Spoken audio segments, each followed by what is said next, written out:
Is it? It's working. We're live. It does say we're live. Sweet. Yeah, it does. Hey, everybody. Hey, Chad and Aaron and Batman and Russ. Yeah, welcome to the show tonight, guys. We're on Rev Time again. Of course. Is there any other time to have? No, Well, if it was Rob time, we'd be starting 10 minutes early. that's right. But I set my watch to rev time. Heck yeah, man. You never be late to work. Other time to have. Yeah. Oh, so how goes it out there with everybody? Over here, it's awesome because it's warm. It's still pretty warm here. But another set of plants out today, so I'm getting there slowly but surely. Other Rob's in the house, Derek's in the house, and I don't believe Dave is going to be on tonight either. Yeah, but God, it was funny. That was hilarious. That was one of the most fun nights I've had in a long time. Yeah. And you guys weren't even in the same room. Yeah, I wanted to send Dave a message last night and say, "Hey, did you get Donna to try that stuff? Did you drink her under the table yet?" Or, but I didn't want to encourage that. I want him to have some for when he gets on the Bat and Bear show. Oh, sure. He'll finish the bottle next Thursday. Hey, Scott. Scott's in the house. Got Eric, Russ, Batman, Chad, Aaron. And it's not winter over here. No. It was nice, man. It was like, I don't know, the thermometer said over 80, so it had to be like mid 70s at least. Dang, sorry to hear that, Chad. House flood and had to rip up flooring in 2 rooms. Ouch. Hmm. The good part is you get new flooring. Was it carpet? Because I've come to the conclusion I hate carpet. Someone made the analogy that carpet is kind of like that bath towel that you put down that you can never get back up. Ever since there, I'm like, man, you're kind of right about that, man. You bust out the carpet machine, clean the whole thing, and it's like brand new, and a week later, it's the same. Right back to feeling crappy. I'd much rather have like hardwood floors everywhere and then throw a rug down. You can always take that rug out and like do the same thing, wash it or not have it there for a week or two. Well, I mean, like that's how I have. I mean, in my case, I mean, I have dogs that shed. So if you have animals or pets that shed a lot or whatever else, you want leather couches or leather chairs or whatever you want to do. It's easy to clean up, and it's so much easier to clean up all the hairs that shed if you have animals that shed a lot. Yeah, because my white dog shed like crazy. And it's night and day difference between when she was around living in this house versus just the pit bull. You never find a pit bull hair anywhere. I mean, she's got dander and stuff like that, or dandruff, or whatever. You like rub her back and you can see like skin flaking off and stuff, but much better than white hairs and everything. Yeah. I mean, you wouldn't think these little bulldogs shed a lot, but for a short-haired dog, you'd think it'd be bald. How much it sheds? I mean, they shed like crazy. Now, when the shepherd sheds, that's twice a year. That's bad. But the bulldog sheds constantly. That's how my white dog was. She had longer hair and she just never stopped shedding all year round. It'd be like what, late spring or mid spring or something like that. She would shed heavily, and shed off a bunch of that hair, but I mean she never stopped shedding. Yeah, that was like Murph. He would shed all the time too.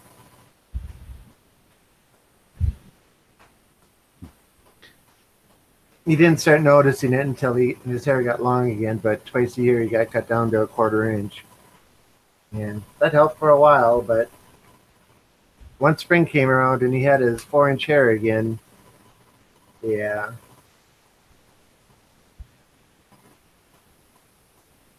So laminate floors, we are switching to painting concrete. Painting concrete is a lot easier to take care of, that's for sure. Oh yeah. Well, even laminate floors, if they get flooded, they're not that bad. No. Not like carpet. Ugh. You get that Berber and you get it wet and it smells like cat pee. Ugh. Hey, Russ. Hey.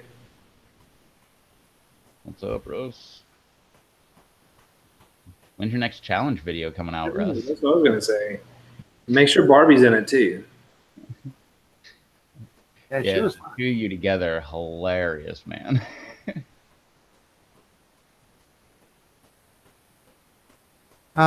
So on my live stream last night, had a little surprise. Julian, who comes in and chats with us, showed up in my Minecraft live stream last night. Uh-huh. That was pretty cool. On the world of Minecraft. Man. Huh? That's cool. On the Yeah. world of Minecraft live stream. Yep, my Minecraft live stream, yeah, huh? Hey, Cody. Hey Cody, how's it going? What's up, Cody? And Russ says she is gonna be.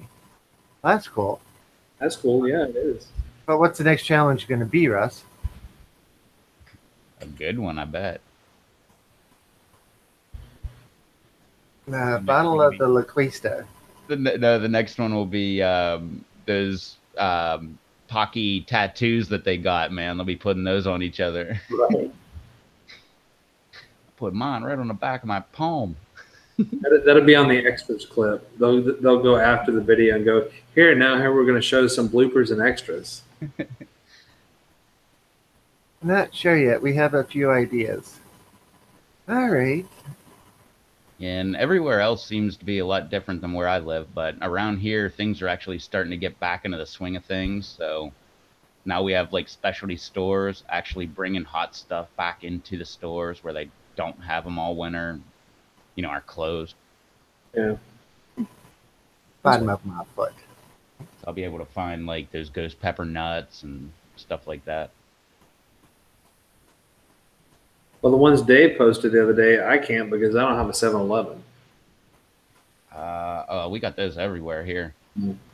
I'm kind of protesting them right now, but I mean, we did at one point, but then our area of Texas, they don't have them. I think they have them in northern Texas area still. I think like up near Dallas and stuff, but around here they don't have them. You have Valeros. we have 7-Eleven and Handy Hugo. Never heard of a Handy Hugo, but I think we it's used to have 7-Elevens here until Holiday bought out all the 7-Elevens, and I don't know how big of an area, but no more 7-Elevens anywhere in Minnesota. I think the Handy Hugo is just a local chain. Pretty sure they only own. I think they own across the bridge. They got a Subway inside the gas station. Kind of cool. And then I think they only own this one right up here on the beach road. Yeah, there's a Holiday truck stop a ways north of here that has a Subway in it too. I mean, as far as like our bigger gas stations or gas stations with stuff that, you look for around our area in Texas is Buc-ee's. So Buc-ee's, depends on what part of Texas you're at. If you go to the one near going towards San Antonio and stuff, I mean, those things the stores are just so huge. Is that the one with like the giant number of pumps out front? Like they'll have 60 pumps or something? Yeah, a bunch of them. Yeah, I've heard of those. But you got all kinds of crazy stuff. The beaver nuts and all kinds of stuff because everything's got the statue of beaver and stuff out there and all kinds of stuff on there.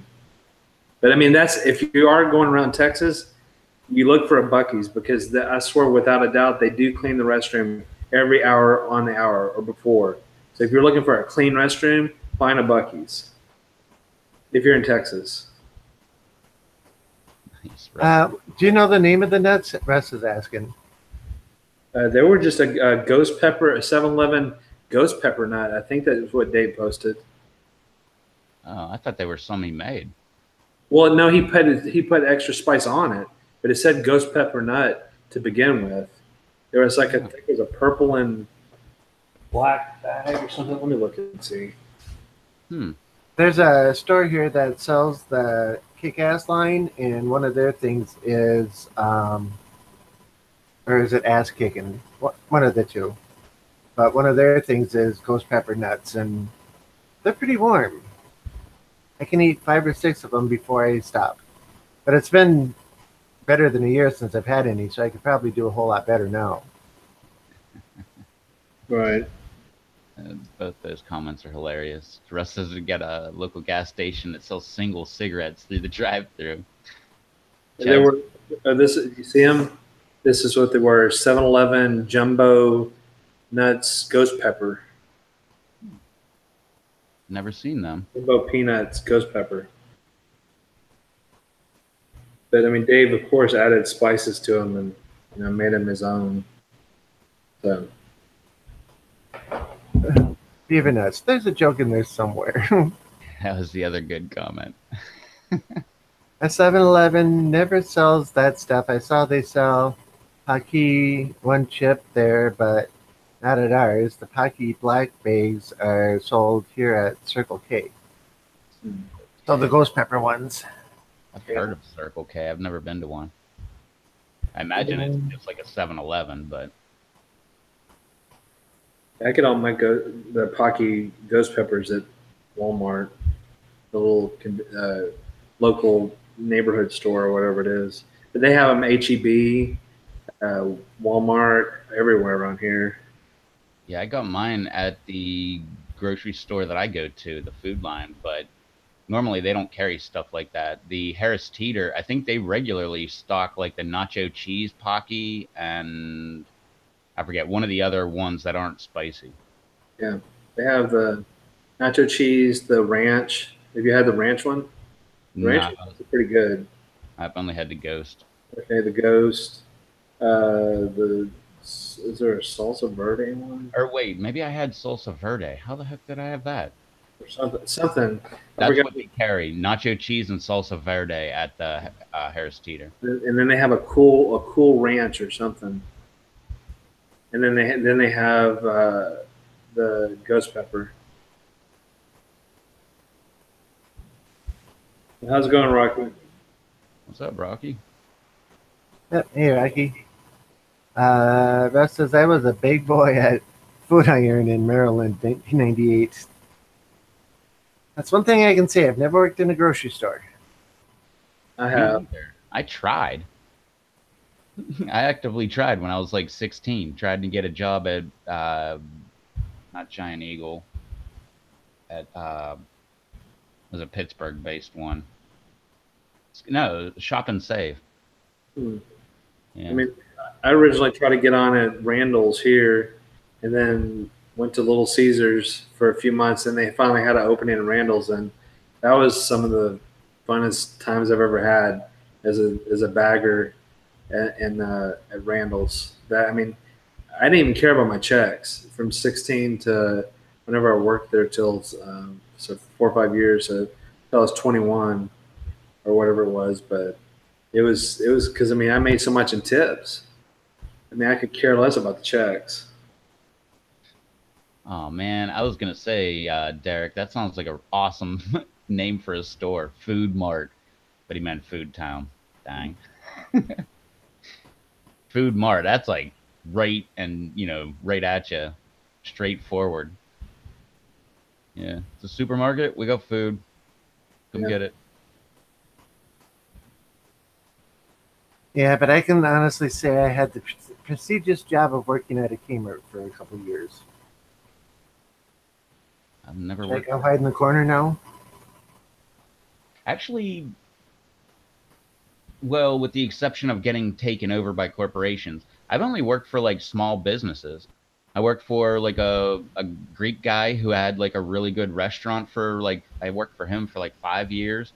And then Yeah. I moved here and I worked for a very small company. And like 2 months after working there, they're like, oh, we got bought out by this nationwide company. And then I quit there and went to people that worked there, started their own business. So I went to work for them. And it was just like a mom and pop type thing. And then they got big enough that they got bought out by another corporation. And then I went to work for another dude who started his business back in like the 80s here. And it was just like all around services, like plumbing, electrical, all that stuff. And I worked for him, and he never got taken over. But then I worked for, well, then I worked for that pizza joint, and I worked there because it was my buddy's shop. And then he sold it. It didn't get taken over by a corporation now. It was just two people from Frankie's in the house. Ohio. Yeah, there are two people from Ohio, Derek.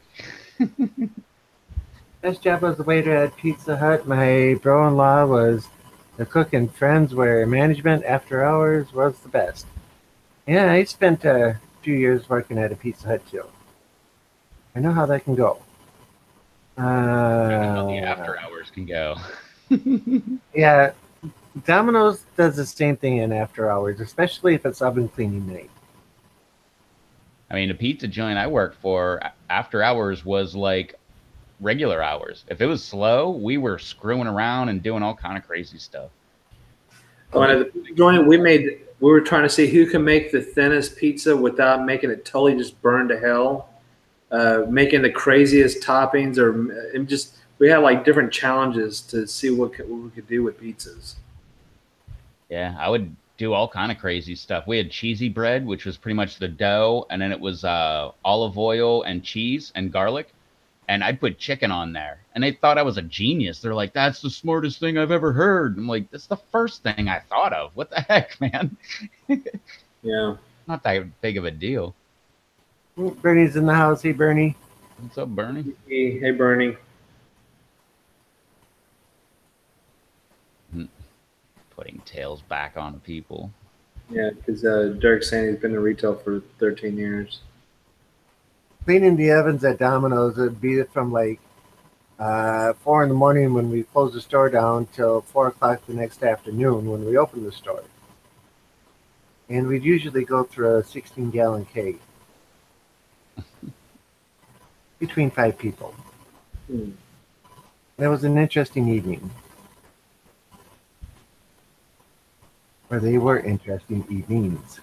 Well, as soon as it's done, closed, you still got like a good 2 hours before those ovens, are cooled down. Yeah. Or were you cleaning them hot? Well, you can start disassembling the exterior parts while the interior is still hot. You're talking about conveyor belt type ovens, right? Oh, Yeah. okay. I've only worked with the actual ovens with the doors on them. You just put the pizza in. You got to move them around. Ovens. Like most you got to do with them is you just take that peel and you just scrape the whole oven. And when it cools down, you break out the shop vac and just clean up all the, burnt material in the back. Yeah. Now, conveyor belt, that would be something else. Actually, I'd probably like that a lot better because you get to disassemble and assemble things. I like doing that. What would you think the wood fire would be the easiest out of them? It would be, no, I think the gas ovens would be the easiest, but wood would be right behind that. Yeah. Yeah, because same thing. You just let the fire go out, give it a scrape and everything, suck out all the garbage, and you're ready to go. Yeah.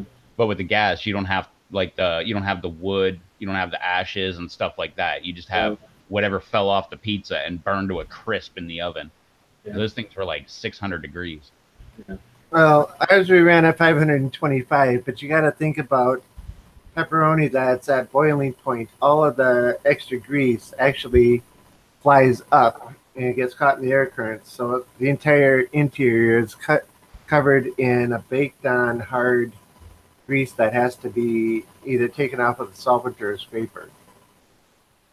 And the inside panels, we would take them down to the car wash. We'd soak them in a solvent beforehand and then take them to the car wash and power spray them. It was the quickest, fastest way to do it, and they still never came back completely clean, but the other stuff was baked in so deep that you couldn't get it out without sandpaper. Yeah, these ovens were really clean, or easy to clean. You just took your peel, scraped it, and everything would, eventually would just get burned up. Like you were saying with the grease, we never had a problem with the pepperoni and like that kind of grease. Like sometimes if you put too much olive oil on it, it would leak off the pizza and burn, but it would just kind of like cause a little stain on the oven and eventually it would just be burned to nothing.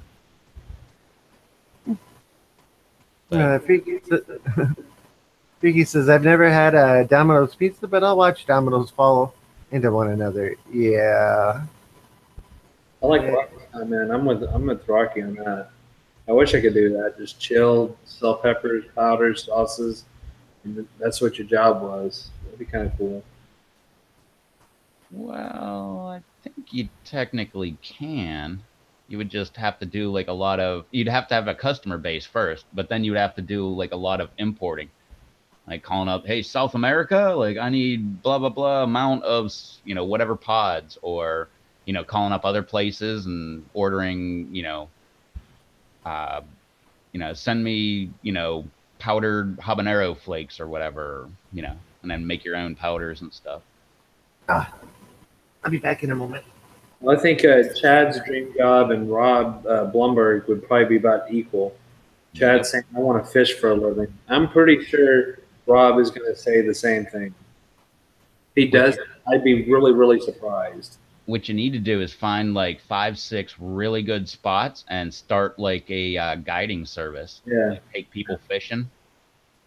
That would be great. Work your way up. Well, I guess not really with Rob, but well, maybe not with Chad either. But I'm right here next to bodies of water, so I was thinking like you do that enough, and then you get yourself a boat, and then you take them out on the boat, and then then you got a fleet of boats. I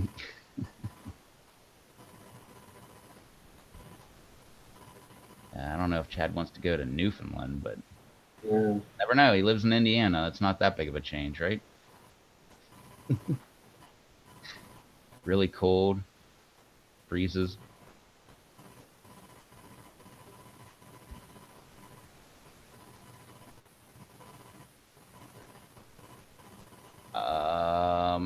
Russ, that all depends on, I would think, how well you take care of them.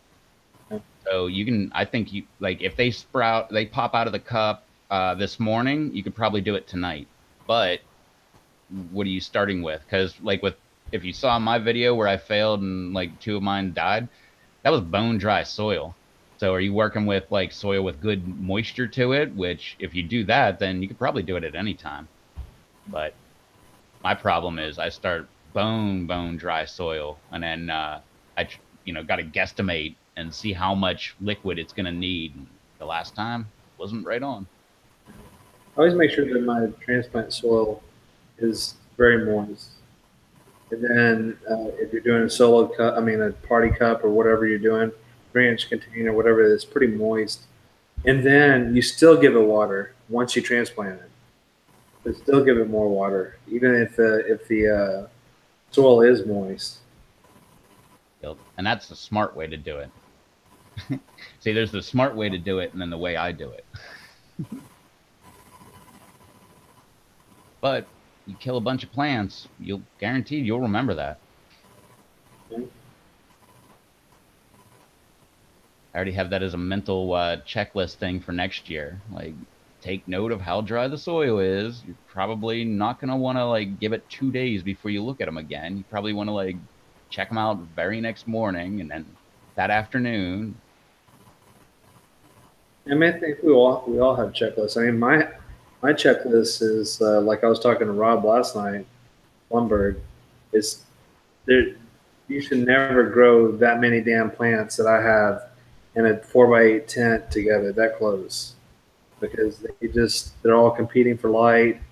They're thin underneath. They look good canopy wise, but they're very, very thin. And I mean, they're going to be all right. I mean, it's not that big a deal, but still, they're just not the best looking plants underneath. Because I mean, I guess if you spent the time to take care of each tray every 18, do that. Yeah, it's fine if you can kind of do whatever to them. But the way I did, I didn't have time, and I just kind of let them go and do their thing. And once a week, whatever, lifted up one container, let the tray fill with water, which wasn't water, but master blend, and then get their nutrients, and then wait until they're dry again. So that's the way I did it. So We'll have to give Rob's opinion, but I think Charles will be with me on this, Russ, and I see Rocky is too. But as soon as my sprouts pop up, if I have any kind of dome on them, I pull it. I know GT was saying he keeps domes on them for a while, but he was also saying he's in low humidity, whereas me and Charles are probably high humidity. So, what I found is that the longer you keep it on, the more they're going to stretch, and they're going to be very, very, stretchy, and they're going to. They're fine because I just take them back out and repot them again deeper, and then they're fine again. So, it's not that big a deal. Yeah, and I found that too. Even with like a clear plastic bag on there, and they sprout, you pop them and put them right underneath the lights. Even though they're right under the lights, like the rest of them, they tend to stretch. Because the only thing is that you can't have it stretch to the point you can, but you don't want it so where it starts tipping, and because it may never come back up. Yeah, I have one of them happening right now. So, if it tips too much, it may never come back right. So, I always do it just to where it's just enough where it's tall still maybe, but then leave that, and then I keep mine in a 1020 tray, with the 72 cell covered. Once I see a few of them start popping up, I just take the whole damn thing off because I know that it's been humid enough for most of them, and it seems like everything's in the works, and then everything starts sprouting anyway. That's just me, but like I said, where me and Rev are, our climate may be different or whatever it might be. But for me, that seems to work for me.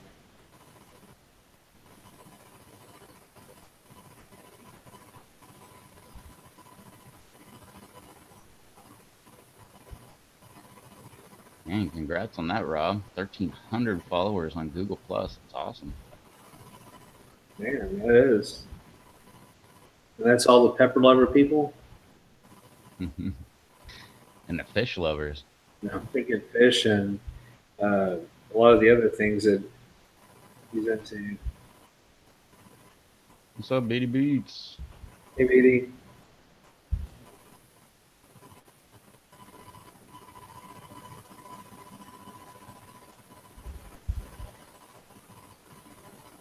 Hey. Stop. Uh-oh. Dog. Hey. Stop. And then like what Rocky was asking on the PLC the other day, everything I do goes underneath that shade structure. So once they leave the tent, they go underneath there and never think about it again.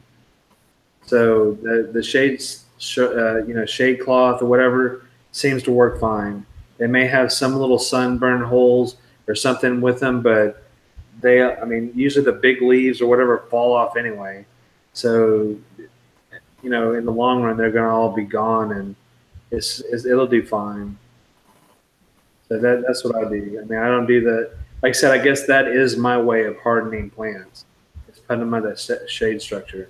For me, that's what I'm doing. I'm going to have certain areas that don't have the shade cloth over it, but I'm starting all mine in the middle with the shade structure, and then I'm going to work my way out and put them in the rows how they are. So at least have a good week on them or so they kind of get acclimated or whatever. Now, if you look at it last night, I put, I don't know what, 10, 12 out or whatever, and I did another 10 today or whatever it was. But last night we got storms from hell, and then the weather changed to where it was 49 as opposed to being in the 60s or whatever for the night. So, that threw the plants a curveball because they definitely haven't been used to that. They've been used to comfy old 70, 77 inside the house. But they're doing all right. They're just the normal thing. The leaves are flip-flop because of the heavy wind. Some are broke, the branches are broken, whatever. But like I said, that's nature's way of topping them. Because it's done for you. The surface is done by nature. It's all the wind. It just starts tearing them apart, and just like if you're topping a plant, they just keep coming up and do the different nodes or whatever. And before you know it, you have plant that's looks like you topped it forever.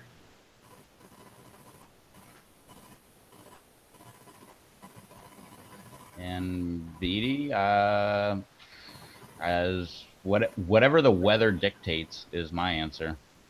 Because Yeah, I don't have a size. I'll plant by seed outside and let them come up and be seedlings outside. Doesn't matter as long as it's warm enough for them. I'm good. yeah, I was gonna say it doesn't matter what the size of the plant is. It matters what the temperature is. Mhm. You know, if you're looking at possibility of freezing, you don't want anything out there, of course. But yeah, I mean, because you can look at people on the pepper lovers, you know, they're planting them and they just look like they're straight up, a few weeks old out of a solo cup. I mean, people plant them in the ground.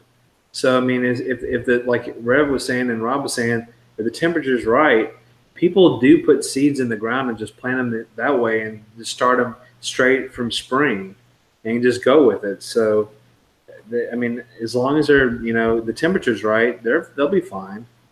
Yeah, same thing. Well, I don't have the exact same thing, Cody, but that's my excuse that I have a short growing season. It's not that I have a short growing season. I have a short amount of light per day to my season. So, if you have full sunlight and you're in northern Illinois, you might have the same amount of, light that I get here. I can take mine out sooner and all that stuff, but that's why I start mine early, just so I can get a head start, so I can get the most amount of pods out of my pepper plants throughout the entire year. And like for us, I mean, here we have 7 or 8 months. I mean, that's our, we have about 7 months worth. So if you figure, I mean, honestly, I could have took it out in March. In March, April, May, June, July, August, September, October. Wow, hell, it's longer than that. It's ours could be like 8 months or so because we could last. I was still picking pods last year into November because I mean the contest was over for the contest plants in the end of October. And I was still picking after that. My goal every year is to get peppers to last into January. So I wasn't able to do it the last 2 years, and before that, I didn't really screw around with a lot of peppers. But I have had tomatoes like the middle, like towards the end of January, still producing.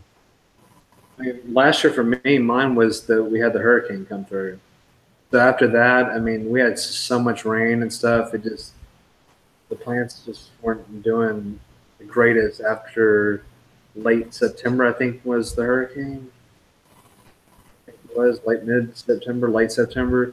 So after that 1 month, I was like, I'm tired of. I mean, this is it for that. After the contest, so shortly after that, like first or second week in November, I said, "The hell with it, I'm done with it pretty much."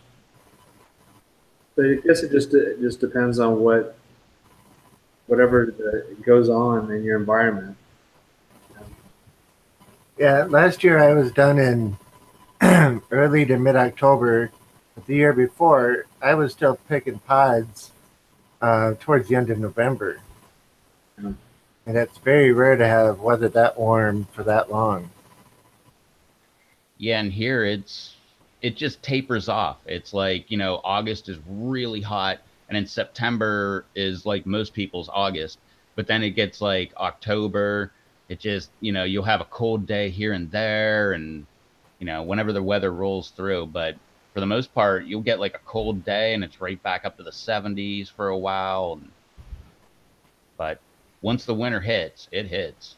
Because last year was it like almost Christmas, and it just hit like freezing temperatures. Last year or the year before that, it was like December, I don't know, 15th, 14th, something like that. It just went to like 23 to like 19 degrees, just out of nowhere.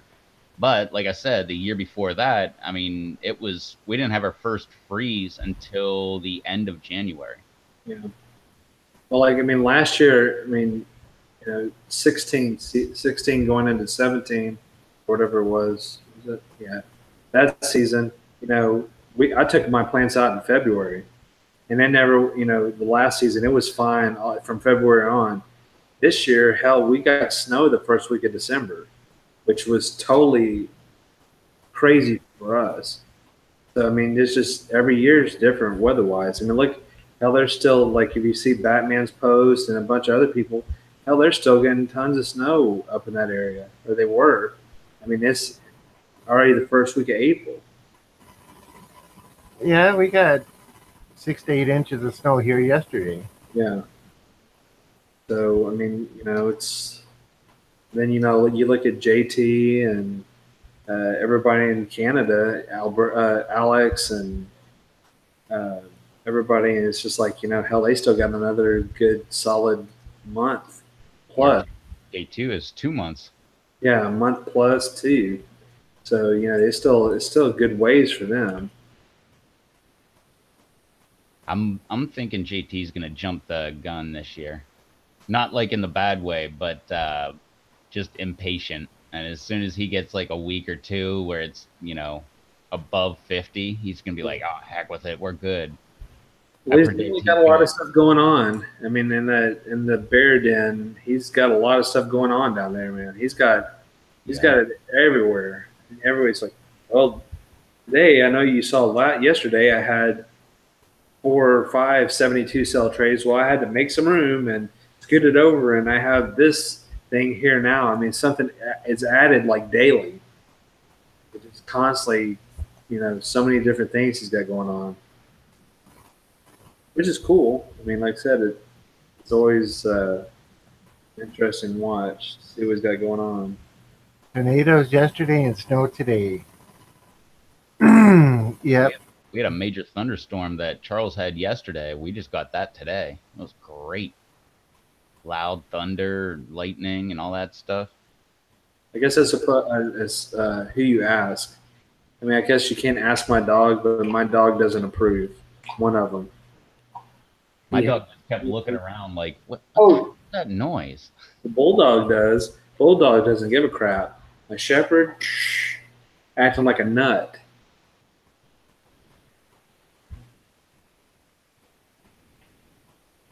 Yeah, it seems to me last year in late March, I was starting to harden my plants up. It'd be nice enough during the day to bring them out and put them in some sunlight, and then bring them in later in the afternoon or evening hours before it got too cold.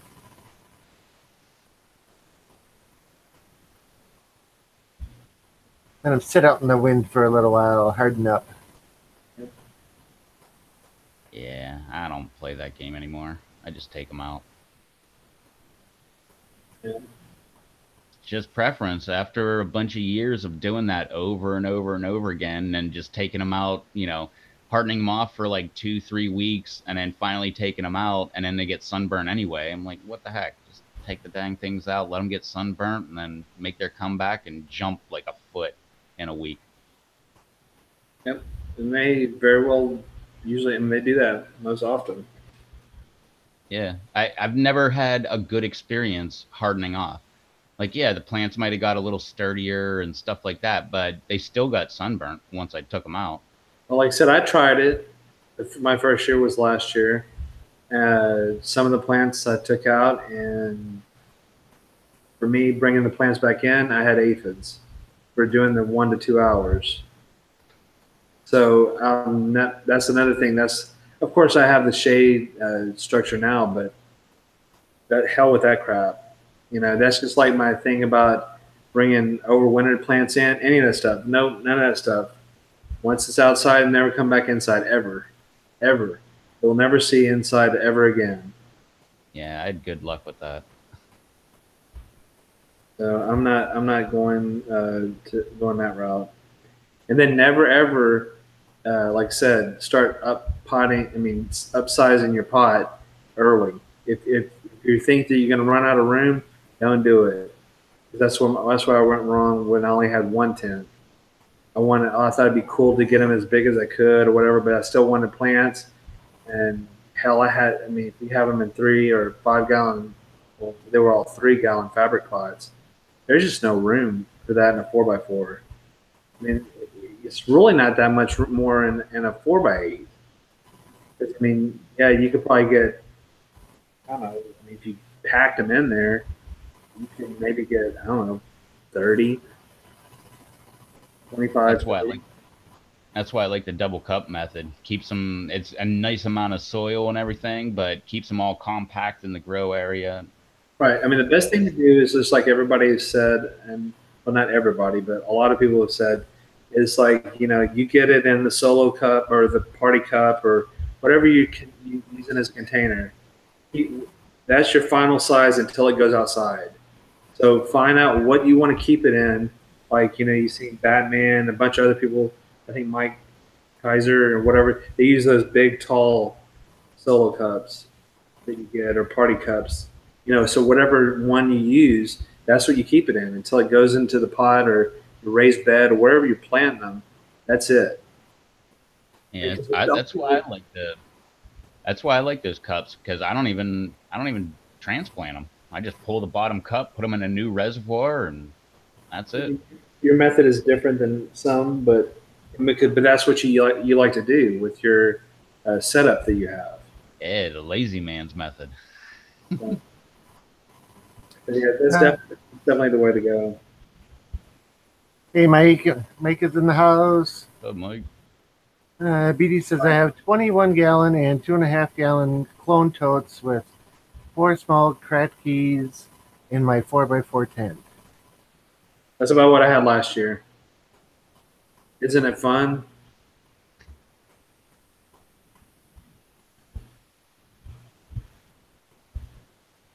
As long as it works.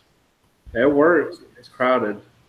I mean, then you're looking for space. If you're happy with that amount, then yeah, that's good. But if you want other plants to go in that tent or whatever, for me, hell, I was putting the party cups in between any little area that I could from the fabric pot. I was playing a game, trying to see if I could fit a party cup in between the other little space in between the fabric pot. That's basically what I was doing. Freaky says I got my fabric yesterday and never touched today, but soon I'll have fabric pots to use. Cool.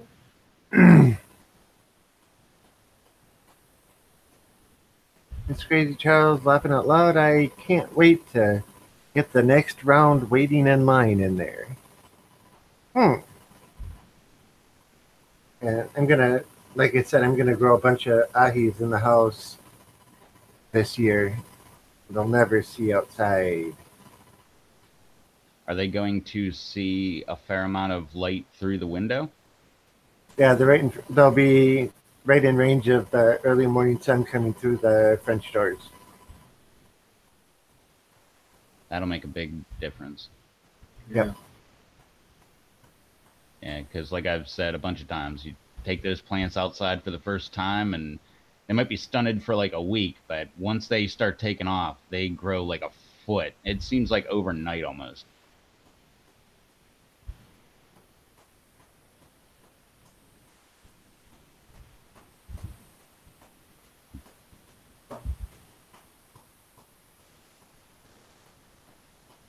Yeah. Not going to have plants duking it out, beats.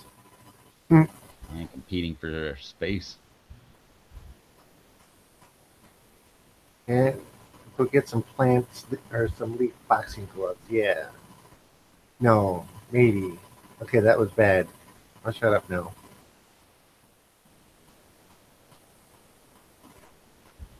Yeah, I heard the ahis beefing with the Begatums. I can never pronounce that word. And they all hate the Chineses, so it's a ring war. Next round, like in boxing. Boxing, even. Yeah. Ugh. But, yeah, we got all that snow yesterday. Now the Weather Channel is saying another 5 to 8 inches come Friday night and Saturday morning. Jeez. You guys love your snow. No, we don't. It should be. It was almost all the snow gone yesterday afternoon. No, 2 days ago in the afternoon. So Monday afternoon. Most all of the snow was gone except for the big hills where everything was plowed into. I mean, you could see grass starting to turn green out already. Then this stuff comes through and piles on us. And we were pushing 40, 45 mile an hour winds with it, so it was an actual blizzard. And yeah, not much fun. I go out to start my truck this morning, and there's a good foot of snow on the hood because the wind came over the garage and had a whirlwind, and it deposited all the snow right on my truck. So that was a good half hour cleaning it off. Okay, 20 minutes.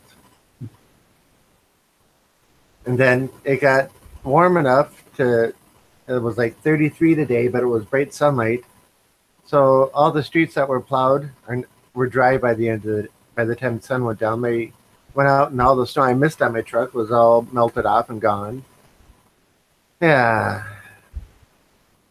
I would not mind if it was not so cold. Come on down back to Georgia, Rob. Yep. Yeah, I should do that. Instead of cleaning all that snow off, you just clean all the pollen off. Oh, been there, done that. Yeah, my white truck is yellow right now. Yeah. The first car I bought in Georgia was a '06 Mustang, white with black pinstripes. But yeah, it looked yellow in pollen season. And when it first started happening, I would go and wash it like every other day. That gets expensive. I just hit the windshield wiper fluid button, and then I think the rest of the truck doesn't look yellow because I'm looking out the windshield and that's not yellow anymore. Oh, Mike's got it worse than me. He still has 2.5 feet of snow in his yard, so don't feel bad. Yeah, come to Tennessee, Rob. Ah. One of these days I'd like to move south, but I've tried twice and come back twice. Well, I guess then that snow's all on you then. Yeah. Yeah. That's why I say, because I keep coming back. We have such nice summers here, though. Everybody has a nice summer. That's why I don't base any place on their summer. I base it on their winter. Like LA's got a really nice winter. Wouldn't mind moving there, but there's too many people. Yeah. I mean, Pennsylvania's got a great summer. It's like 90 degrees, like almost 100 degrees and stuff. But yeah, it's also, sometimes frozen almost to May. Heck with that. That's why, where I'm at right now isn't that bad. Last year in February, it was 80 degrees. Great. Wasn't this year, but yeah. This year, February and March was like in the 40s or less. I could put up with temperatures like that. Like all the time I spent in Georgia, only once, I take that back, only twice did I see it snow out of all the time I spent there during that 4-year period. And once I was sitting in the airport waiting to go home, and it started snowing. Yeah, delayed that flight by like half an hour. Well, you could always come down here because, this past December, I mean, that was the first time it snowed heavily for us in 30 years. So ours, you'll just say bye-bye to the snow stuff. You won't see much of it. Yeah, and same here. I've lived here for 18 years, and it snowed like 6 times, maybe 7 times, and 2 were this past winter. And then the only thing you got to deal with is potentially heavy rains, hurricanes, and high humidity. But hurricanes are way better than a snowstorm. You might get a bunch of rain and stuff. I don't want to go through them. I dread those damn things. I don't mind. Usually close down early, get like a hurricane party going, and the next day you can't go to work because trees are down and you got to like cut them up to get out of your driveway and stuff. But it's all still warm. That's the part I like. It's kind of like a snowstorm, except it stays warm. Yeah. You don't mind wading through the water. Have a good night, Chad. Thanks for joining us again. Later, Chad. 7 a.m. meetings. Oh, no thanks. Because summer's up to 113. Ouch. I'd rather have that than snow, though. I'm cool with snow over that for sure. No, I would rather have the heat. Heck yeah, the heat's way better. Power goes out, you're not going to die whenever there's a hurricane. It's just uncomfortable because you don't have the AC on.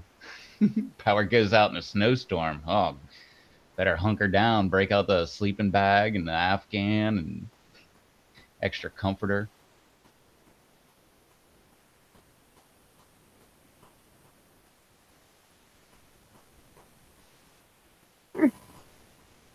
Oregon coast is beautiful, but I don't know if I'd consider it a great summer. It was 105 when I left home last August and was only in the 50s the entire week we were in Oregon. I don't think we hit 100 more than once or twice last year. Last summer we hit over 100 in the end of June, I think it was. And it was like 2-3 weeks. It was over 100 degrees the entire time. Usually for us, we barely creep over 100. I mean, we're in 103 to 104, and that's usually late July through 1st of September. That's usually where we're at. Usually it's 96 to 98 here most of the time with 250% humidity. But it's close to 100.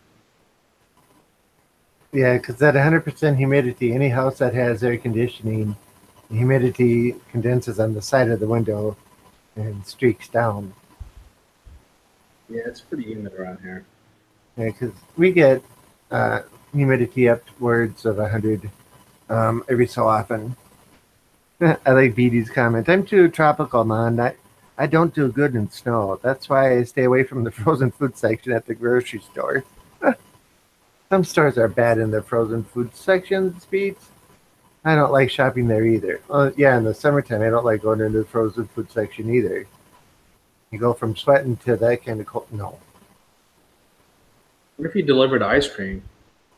You're always in the minus truck, and then you get out briefly to get checked in from receiving, and then you got to go back into the dealing with the frozen section. I guess a milkman's the same way. It's more chilly, not frozen. JRF is in the house. Good evening. How's it going? Every year we break record for consecutive 100 temp, and Rev, when the power goes out here, our homes turn into ovens. Yeah, like I said, for me, the hurricane thing is just a total pain in the butt. I don't care how you look at it. For me, miserable, just totally miserable. For me, I mean, I don't mind. Well, I guess it depends on the temperature I'm at. But it's like I shut down at a certain temperature if I can't maintain it through air conditioning. I like it outside, but that's fine outside. But if it's inside and it's like 80 something degrees or something in the house, I just shut down. I mean, it's just no fun inside the house. No. I'm not that much of a fan, but I'd much rather have that than a cold house. Well, this is true, but I'm just saying when that time occurs, I just don't want to deal with it. Yeah, I just started taking clothes off. And you got the damn mosquitoes. You want the door, and you got the damn mosquitoes everywhere. You got all kinds of other crap, and it's just crap, man. Yeah, I got it.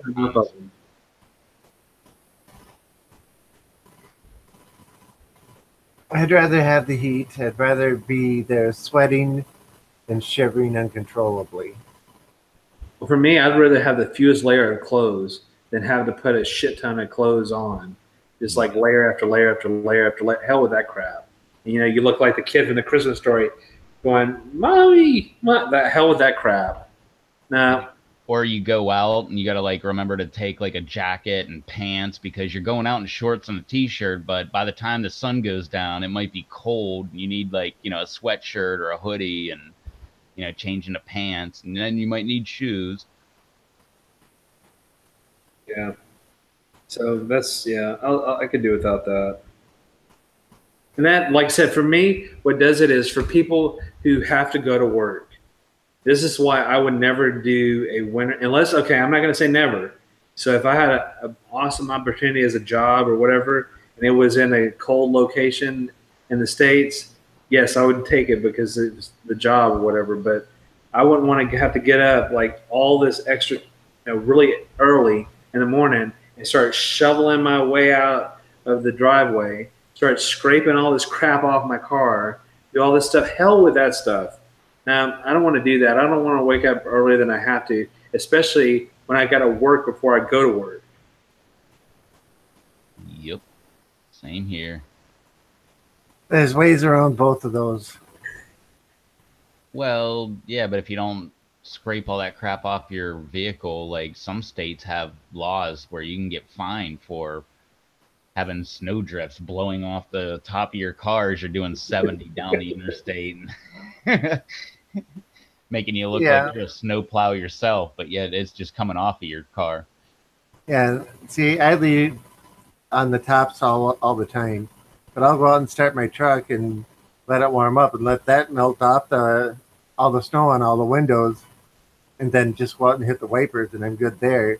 And as far as the snow goes, four-wheel drive.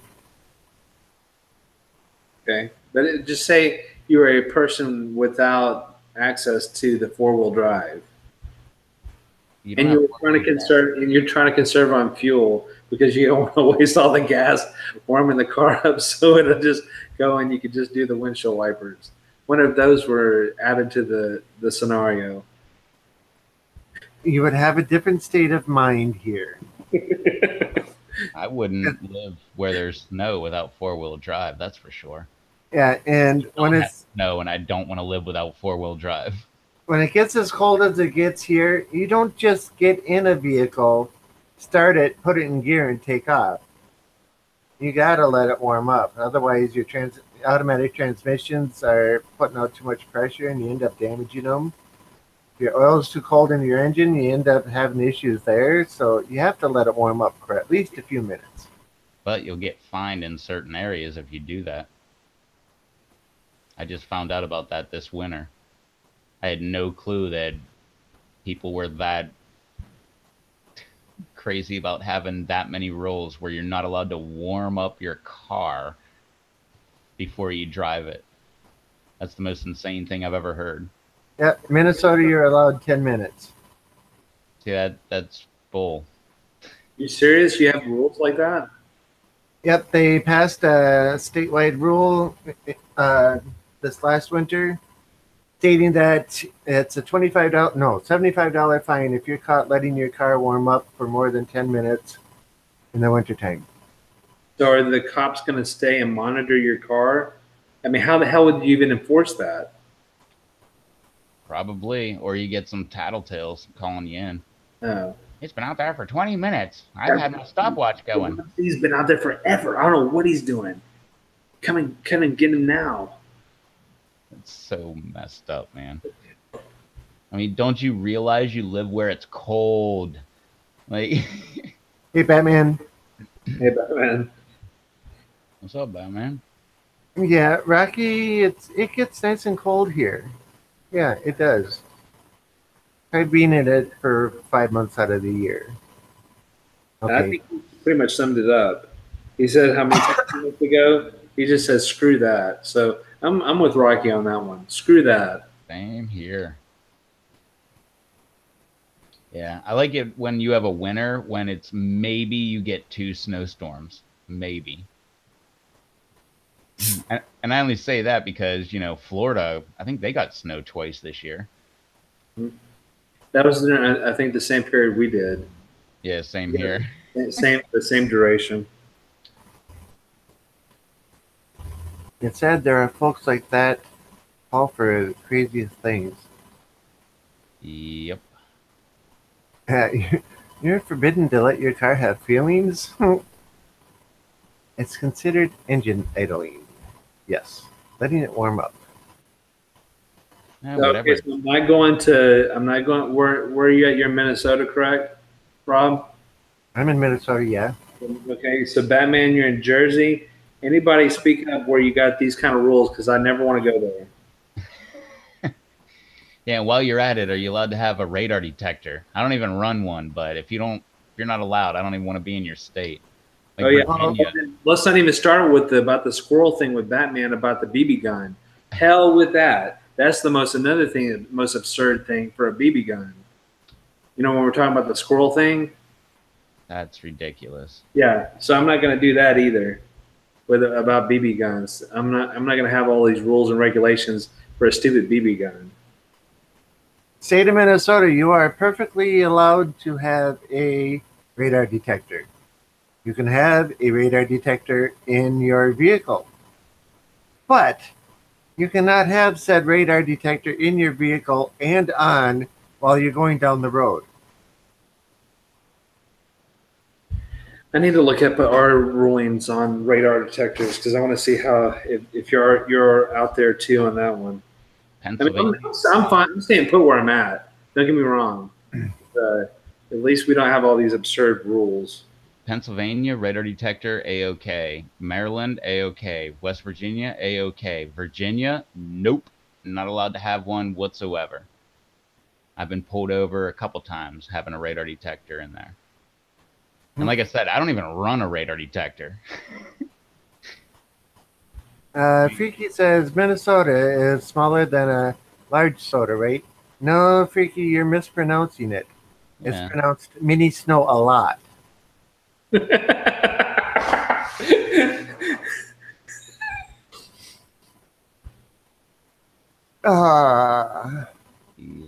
I hate this state for that. A slingshot is illegal. Yeah, you can have a slingshot here and a wrist rocket. Walk down the street here with a shotgun and nobody even bats an eye. Yeah, we have open carry and everything here. So, let's see. So in Texas, radar detectors are not permitted on commercial vehicles, but are otherwise okay. Oh, So you can use them as long as they're not commercial vehicles.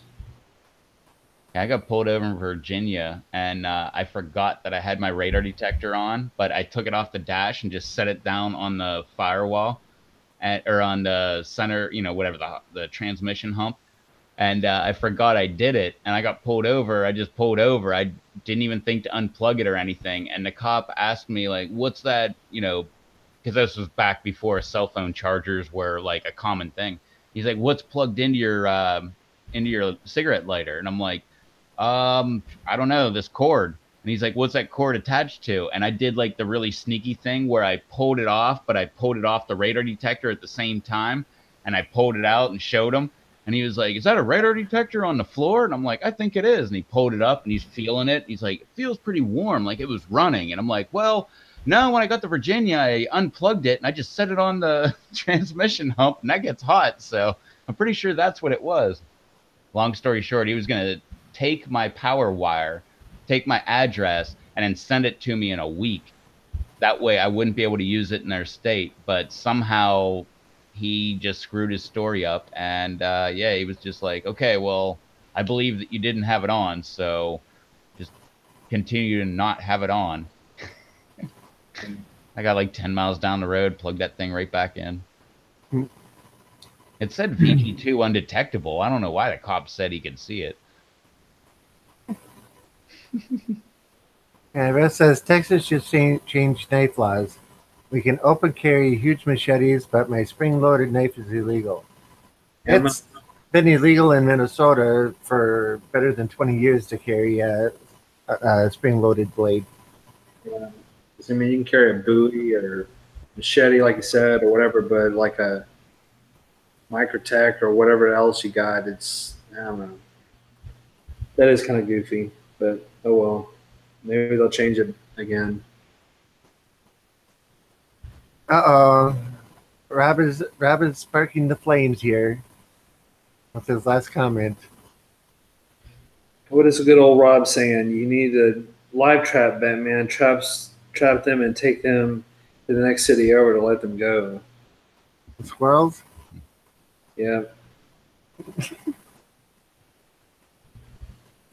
Batman's live stream where he was talking about trapping 13 of them and said, "The heck with that." Let's see. Live trap a slingshot, Rob? I'm lost. Mine had a postal logo. I bought it where I get my uniforms.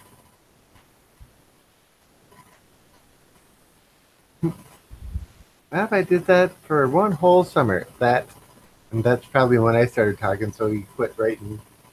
Yeah. Fun stuff. Start making squirrel dishes. Yeah, like Bambi dishes. Yeah. Yeah. Squirrel stew.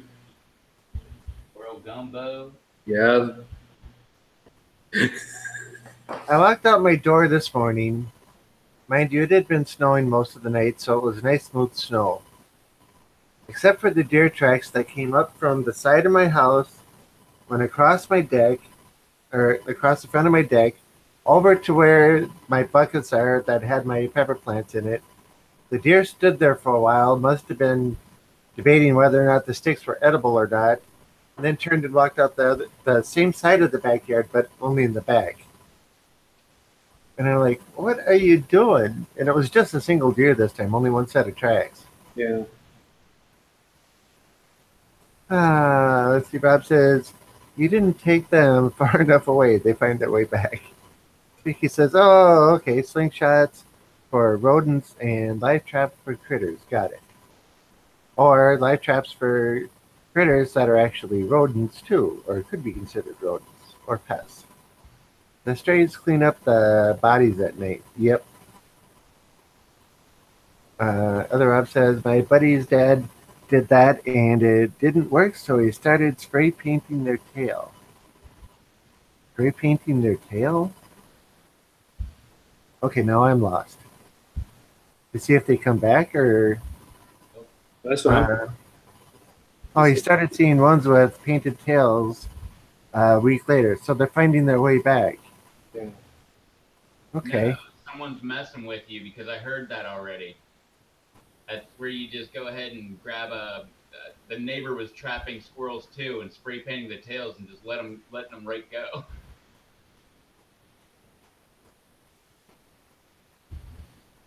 Tail paint is great to make sure they don't come back. Okay. Doing my support rounds but thought I'd drop off a thumbs up, my friend. Awesome. Vita Music, hey, howdy.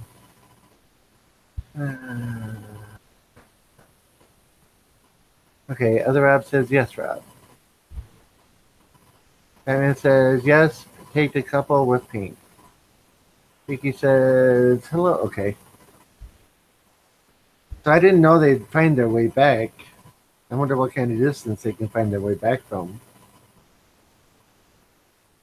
Then again, I don't know how far a squirrel travels on a daily basis. Good question. That's Google. Freaky says, Batman, did you use a paint gun?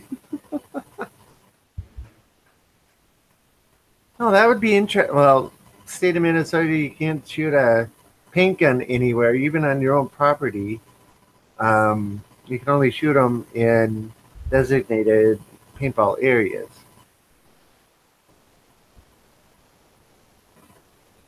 And by paint gun, I'm figuring that you meant paintball gun, but yeah, you can't even sit in your backyard and take target practice at a tree with a paintball gun, which I think is just stupid.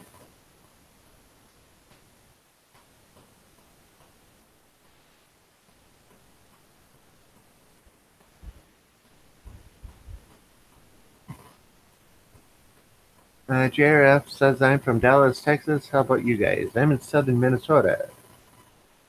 RF knows where I'm at. Rapids in North Carolina. Let's see. It took them a couple.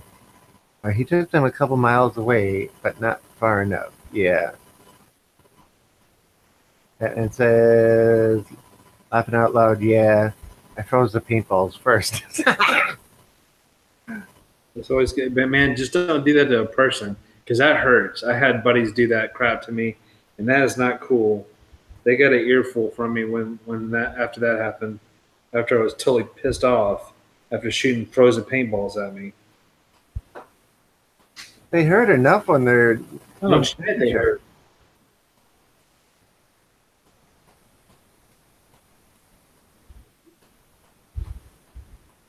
I don't know, they're not giving me any distance things. This is a very crappy search. And Freaky took the long way around of saying living in Canada. Hey, Jared. Hey, Jared. Every time we have a live stream, man, you give me more and more reasons to never move to Minnesota. Can't even shoot a paintball gun in your own yard. Nope.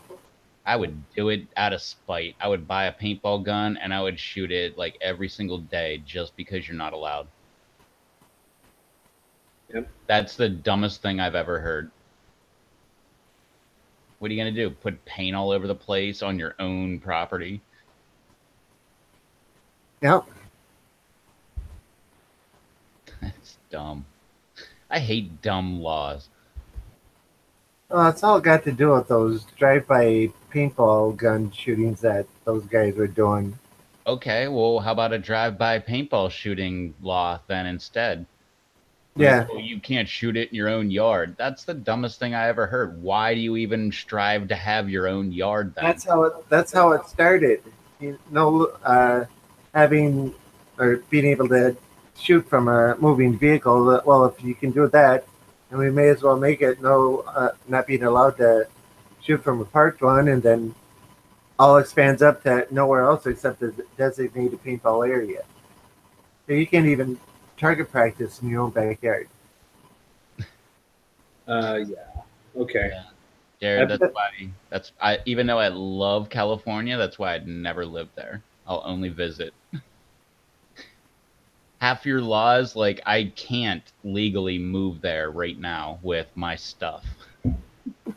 Yeah, the one that took the cake for me was the small creek had a trout that potentially could go upstream to spawn, and has spent the city or whoever, I guess the state has spent more than $1.5 million to protect this area for this trout that may come up there. It's not even guaranteed. Potentially Come up there to spawn. Yeah, yeah. Like millions and millions of dollars wasted on. I don't know. I mean, I know it's everybody. I got griped at heavily when I went to California by people because I mean, when I went there the first time, some of the people that I was, going to visit their relatives. First thing I got, oh God, you're from Texas. You damn oil huggers. All you do is think about drilling, doing this, damaging the environment. That's all I heard from people. I'm like, good Lord, I don't want to hear this crap. Look at that happen. The BP spill. Look what you're doing. You're potentially killing everything in the sea. You're doing this. I'm like, oh my God. So yes, I like California, but some of the philosophy, well, not some, a lot of the philosophy, just doesn't work with me. Nothing, no offense to anybody in California. You're all cool, but it's just some of the things are just not flowing with me. So.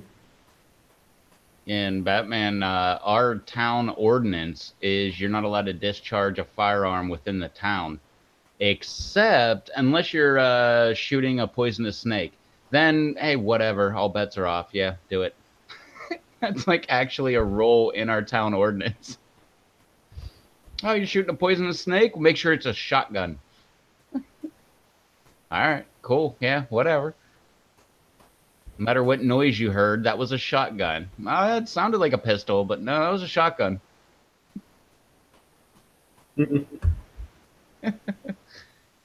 We have seasonal creeks that Never see a single fish in them, and they're protected just in case the fish ever swims in them. I mean, kind of like the LA River.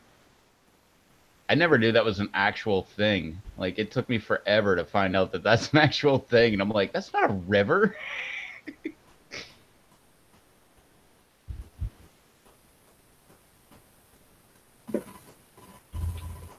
Freaky says, I think it's like that in Canada too. Batman, only in order to get those papers, you need to jump through a lot of hoops and sign papers. Gareth, I was thinking of Trump's invisible wall as I posted. Girls are looking a whole lot like snakes to me, Rev. Ooh. Absolutely. Yep, those are those venomous squirrel snakes. Absolutely. You get one of those, just roll over. I don't know. Maybe you have to go to like Pennsylvania or Delaware or something, but get yourself like a 850, 100,000 feet per second pellet gun. And all you got to do is, I mean, all you hear is like clunk. Like, it's not like a gunshot or anything. You just hear like a spring bouncing, and yep, next thing you know. Hey, Susan. I'm not trashing California. I'm just saying the bashing that I got from where I was, just because I'm from Texas and all the things about the oil and with the way we don't look at the same environmental laws as others. That's what I was saying. I said I'm cool with everybody in California. I just don't need to hear that when I'm on a vacation.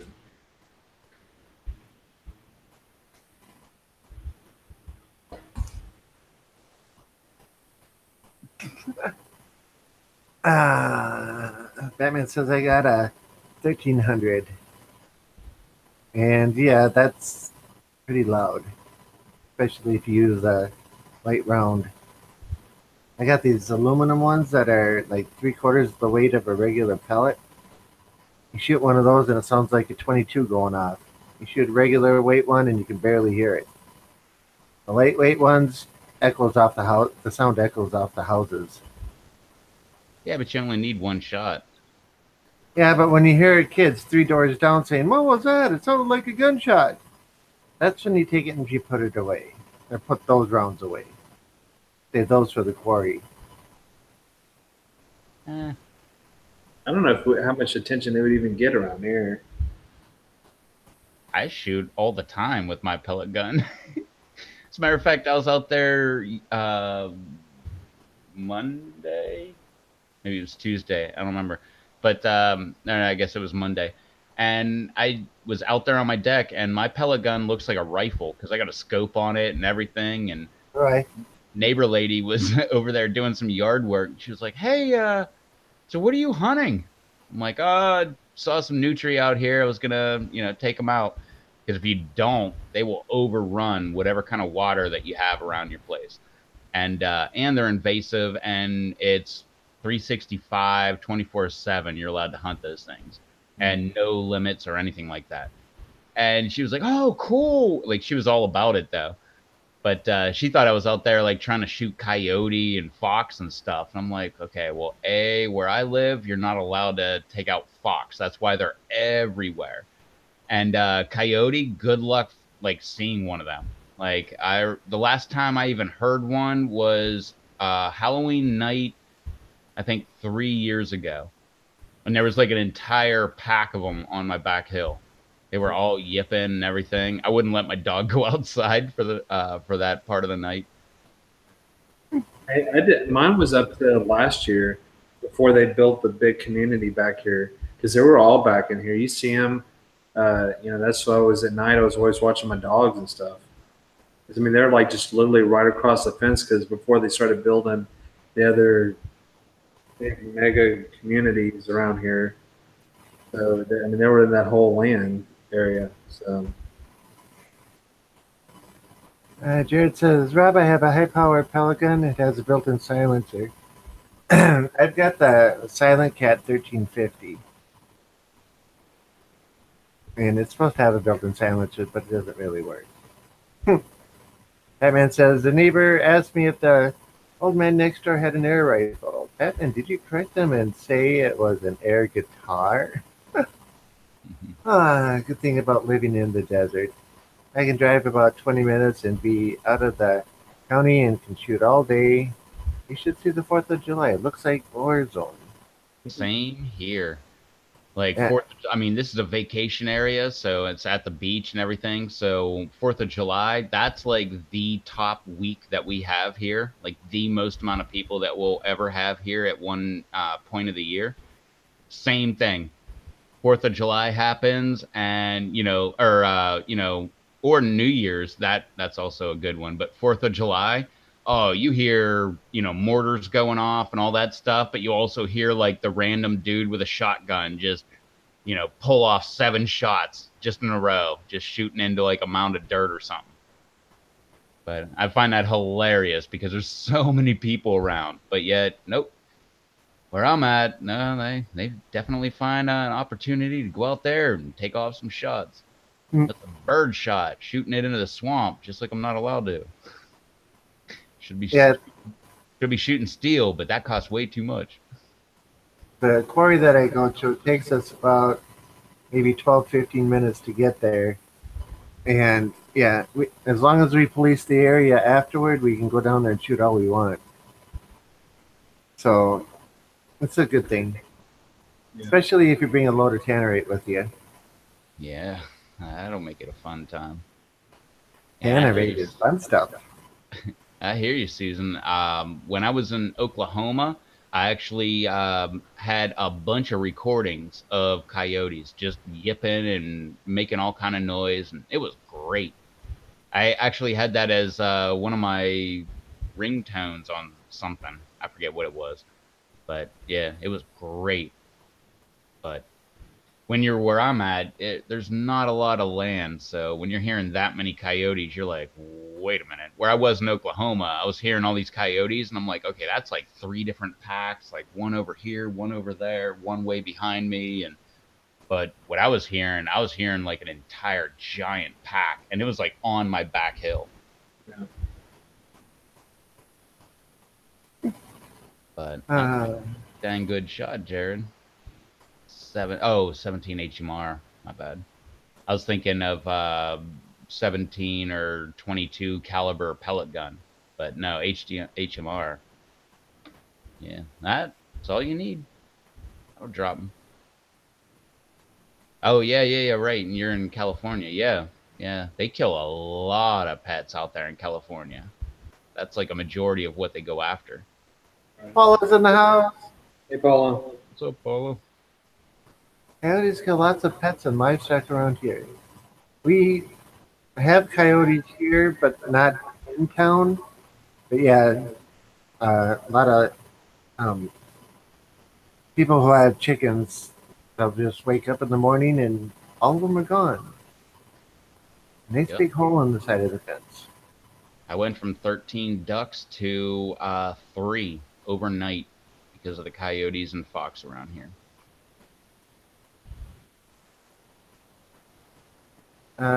Paul says, does anyone else's internet come to a standstill while you're uploading a YouTube video? I can't do a thing while it's uploading. Nope. Last night I was uploading a 3-hour video, and I was sitting and watching somebody else's live stream coming down for the entire 3 hours and had no issues. Yeah, the only problem I ever have is when I edit a video and it's rendering. And it's not the internet's fault, it's my computer being so slow. So, like, the computer will be very laggy. But as far as uploading, no. And it uploads really quick. Like that video I put out a couple weeks ago, 40 minutes long. That thing uploaded in 15 or 20 minutes. It was really quick.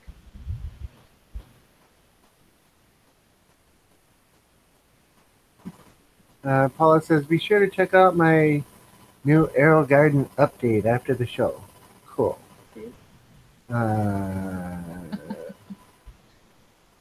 know, but who cares about cats and drop kicks dogs? Get a big dog, you'll be fine. Oh, I got a pit bull. I still didn't let her out when those coyotes were on my back hill. Yeah, 5 rats can chase a cat up a tree, kill the cat in the tree, and drag it back down into the sewer. What would be the difference between 5 or 10 coyotes against one big, huge dog?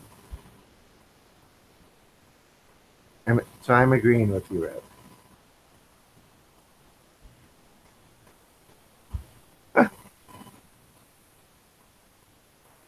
Susan. Oops, sorry, you shouldn't have said that.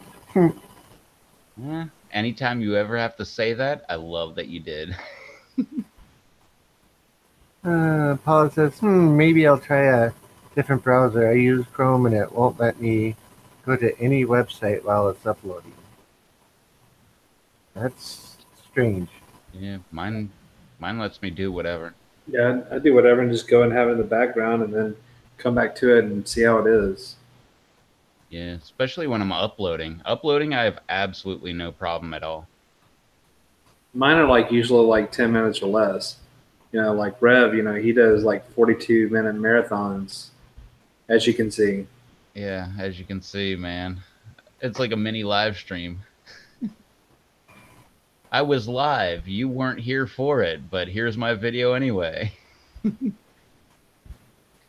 Oh yeah, the live stream that I uploaded yesterday probably took it a little over an hour to do it, but I was sitting watching somebody else in the videos, and yeah, I had it uploading. I was watching the video off to the side monitor and playing Minecraft at the same time. Yeah. My 4-minute video took about 40 minutes. Jeez, Wow. that's a long time.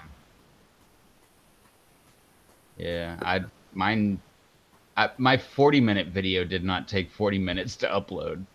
That thing, I'm pretty sure it was only like 20 minutes for the entire thing, because uploading is only the first part of the uphill battle. It's that processing part that it really takes forever to get through. But I'm pretty sure my 40-minute video, like 20 minutes, the entire thing was ready to make live, like right there on the spot. And I do HD as well. I do 1080p, 30 frames per second, every single video since my third video. Yeah, that's what I was going to say. HD is a lot of different sizes. What size are you trying to do it in? Right. And yeah. Susan says, is anyone still dropping seeds? I'm dropping some tonight. I'm done dropping seeds. Oh, till this weekend. I got to do my pak choi starts. Yeah, mine's just going to be tomatoes and beans and carrots. That's it. But that's not, I still got too much work with peppers, so I don't know when that's actually going to be. Maybe soon. Weird. Have a Great Pyrenees. That's a big dog. Yeah.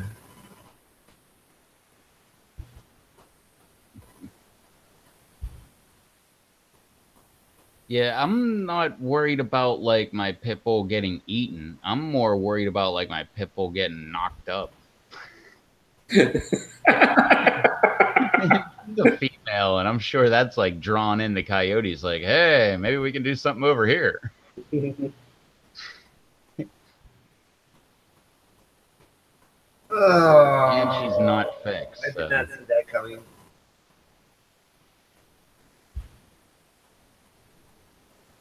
So, Rocky, were those the Fresnos that you got from the grocery store or the market?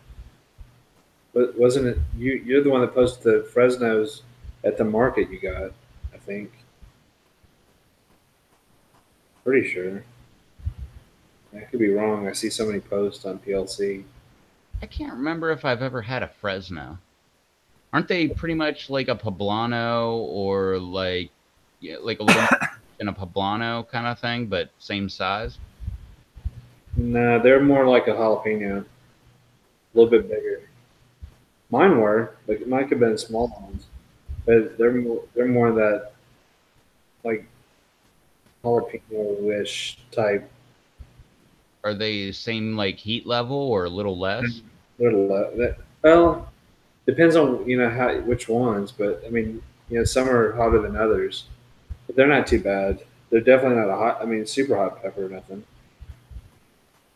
They're like red jalapenos. So eight, in that 8-10,000 range, maybe. I need to get into them. But at the same time, like I say every year, I need to get into jalapenos. I've got like thousands of jalapeno seeds. Not one ever has come up for me. Habanero, I've put them down 3 years in a row, 4 years in a row. Something like that. I got one out of all the seeds I put down, and I killed that thing this year. Hey Joe. What blasphemy, man. Freaky Geek's taking off to another live stream? Hey Freaky. We'll see you later. That hits hard, man. So JRF, what ricottos did you eat?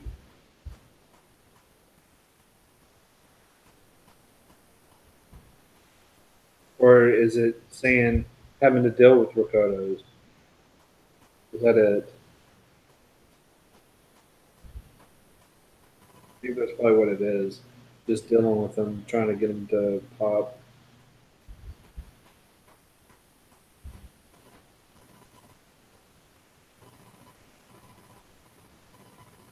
Yeah, I know they're quite a bit different than other peppers in the trying to get them up category. Yeah. I've been having my fair share of trying to get them up. I'm 0 for every single seed that Susan sent me. I had 2 left, and this year I tried again. No luck. But we do have, I've noticed we have got quite a few new Mexican marketplace type places that popped up here recently.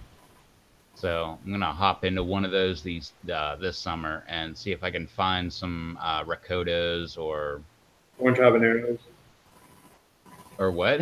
Orange habaneros. Oh yeah, well they definitely will have them, but no, I only want like the ricotas or the manzanos. I just want to try a pod. So I know they should have them. So I'm gonna definitely hit one of those up. Yeah. So before anybody says that I definitely like the pineapple. I really like the pineapple. pineapple would be great. That's a very good one.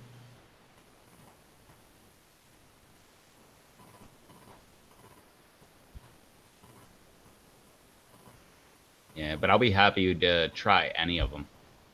I just hear there's such a good pepper. So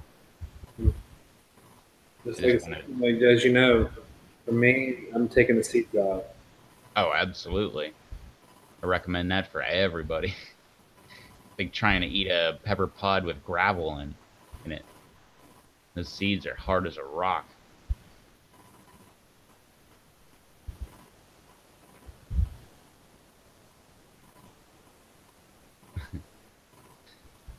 Same thing with me, Paula. Only not just with the ricotas. Every single pepper, I didn't have a good time with the paper towel method. They all sprouted, but transferring them, nothing popped. Yeah, I'd keep them in the Arrow Garden too.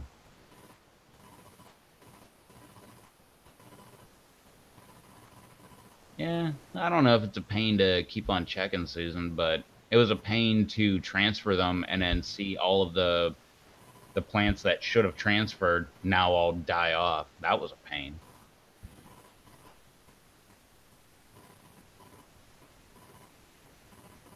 And I was last year that week, but I'm not going to be this year.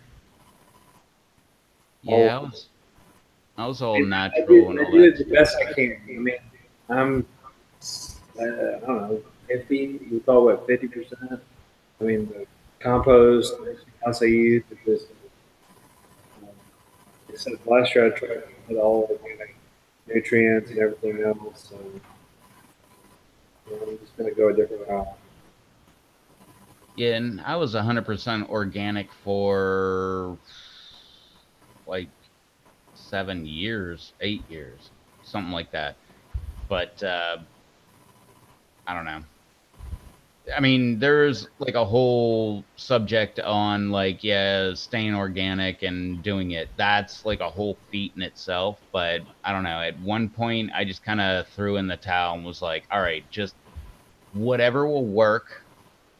Let's minimize the risk and let's, have a lot of production.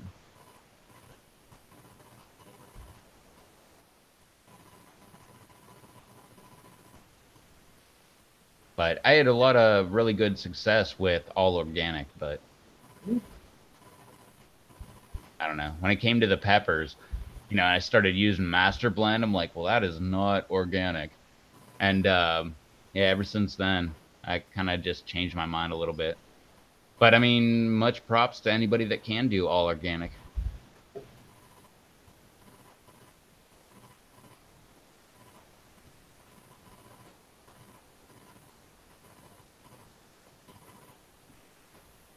What's up, Chris? Chris is out there. He said his pineapple ricottas in the paper towel method. Once they sprouted, put them in the dirt, and they didn't die. Sweet, congrats. I've never had a pepper towel method pepper ever actually grow. I've had them sprout, put them in the dirt. Every single one of them have died.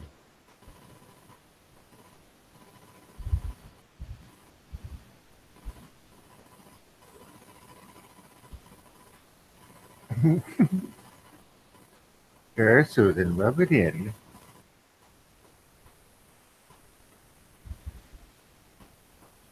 Well, I mean, I had pretty good success my first time trying to grow them. And like Batman told me, and a couple others, if you have fresh seeds, they're a hell of a lot easier to do than you have older seeds. They Yeah. just are. So if, it depends on how many seasons they've been. When you have a fresh seed, they're a lot easier to do than something that's been sitting around forever. Well, yeah, Rob can attest to that. Those, what was it, Sweet Twister that Brando sent to you? Yep. You put them down, every single one of them popped up. And those were, he had them, popped the seeds out, and sent them to you. Like, couldn't Yep. get fresher than that. And Every single one popped. Yep. Whereas a lot of my jalapeno and habanero, they could be like 2, 3, 4 years old. I just, all the seeds I got, I just throw them right in the same container.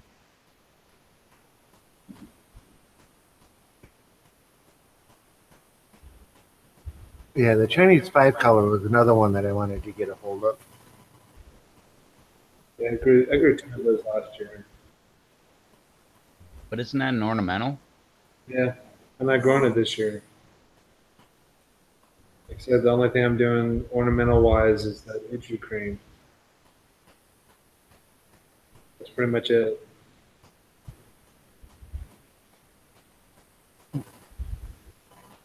I wish we could post pictures in the chat. I have some really cool looking plants this year. Lots of colors on some of them. Yeah, I agree. I think you can if you have like a link to like Pepper Lovers. Well, you got a wrench, so you can post links.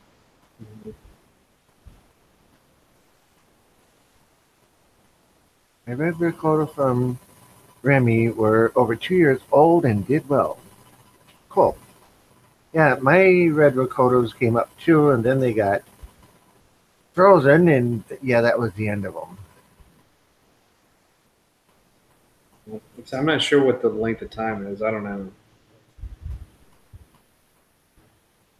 My ricotas are fine, Susan. They're fixing to go outside pretty soon. So they're all doing good. All the ones that I kept, which are two pineapples, one orange, one yellow, one, and then the one red Lakota. I believe that's all of them. I may be forgetting one. But yeah, they're doing fine.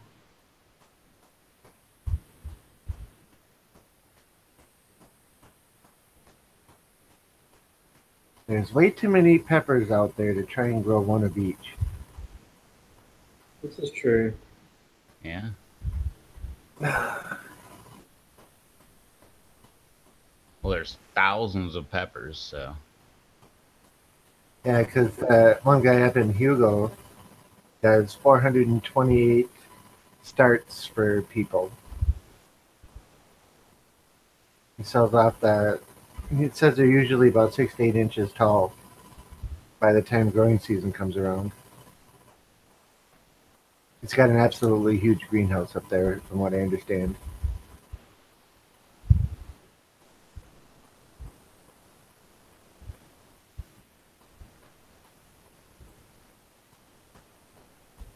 I always find it interesting. You take and open up a pepper, pull out the seeds, eat the pepper, take the seeds, drop them in soil, and they grow. No drying or anything else in between. Yeah, same with tomatoes. Yeah. I mean, in my aquaponics, I just let the pepper or the tomatoes fall, and wherever they landed, whatever, let it go, and they just dry out. Seeds pop right up. Well, the seeds germinate and then pop right up.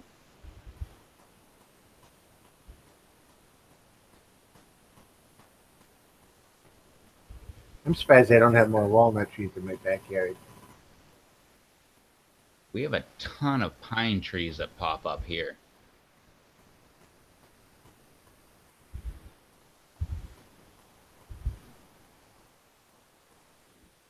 I heard about some very rare wild pepper varieties that you can't even find seeds for commercially. Huh.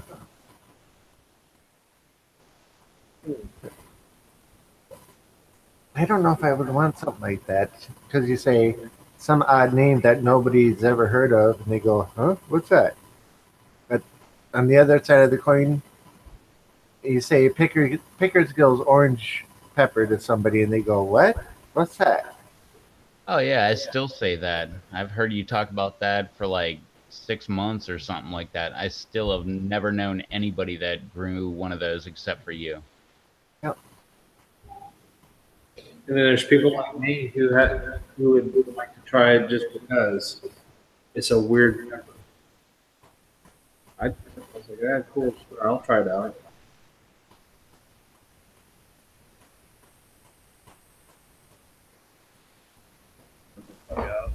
And like the tiger seeds, how many people have heard of the tiger seeds pepper?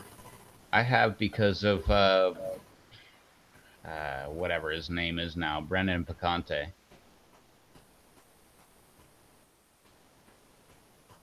Yeah, if you go back and look at my videos from last summer, the pepper updates at home, um, I show off the Pickersgill's oranges they're growing.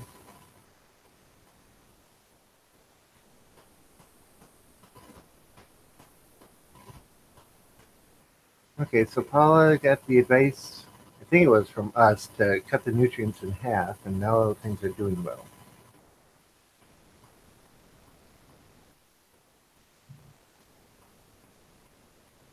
I don't think that was from us. I remember talking about it. Yeah, but I'm pretty sure my stance was like, no, keep it full strength. Because that's always my advice.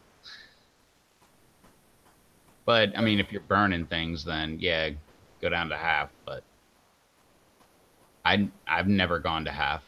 I'm always full strength. I've killed plants, but I haven't gone to half strength.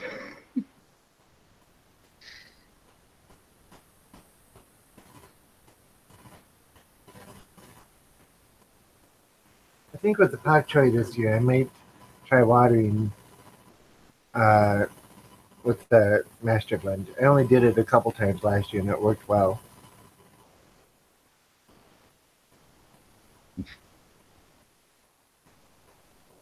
To do a giveaway with a drip vapor.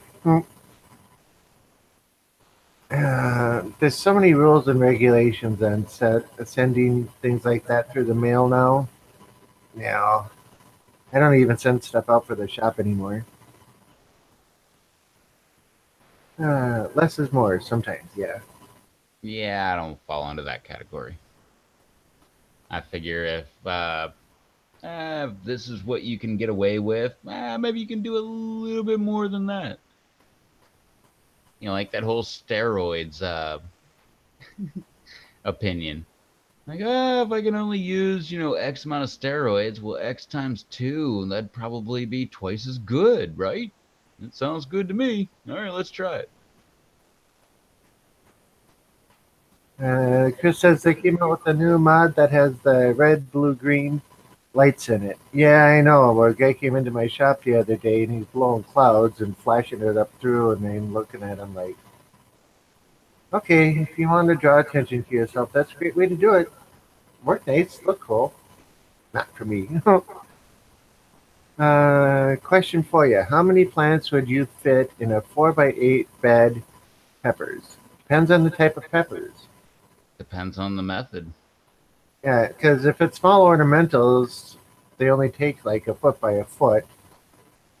Uh, and but if it was like a big reaper, I'd put 2x2, so it'd be what, 8?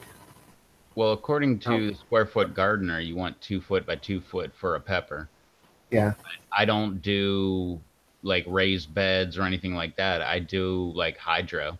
So in my, what would it be, like 24 by 48 area, I'm gonna do like 8.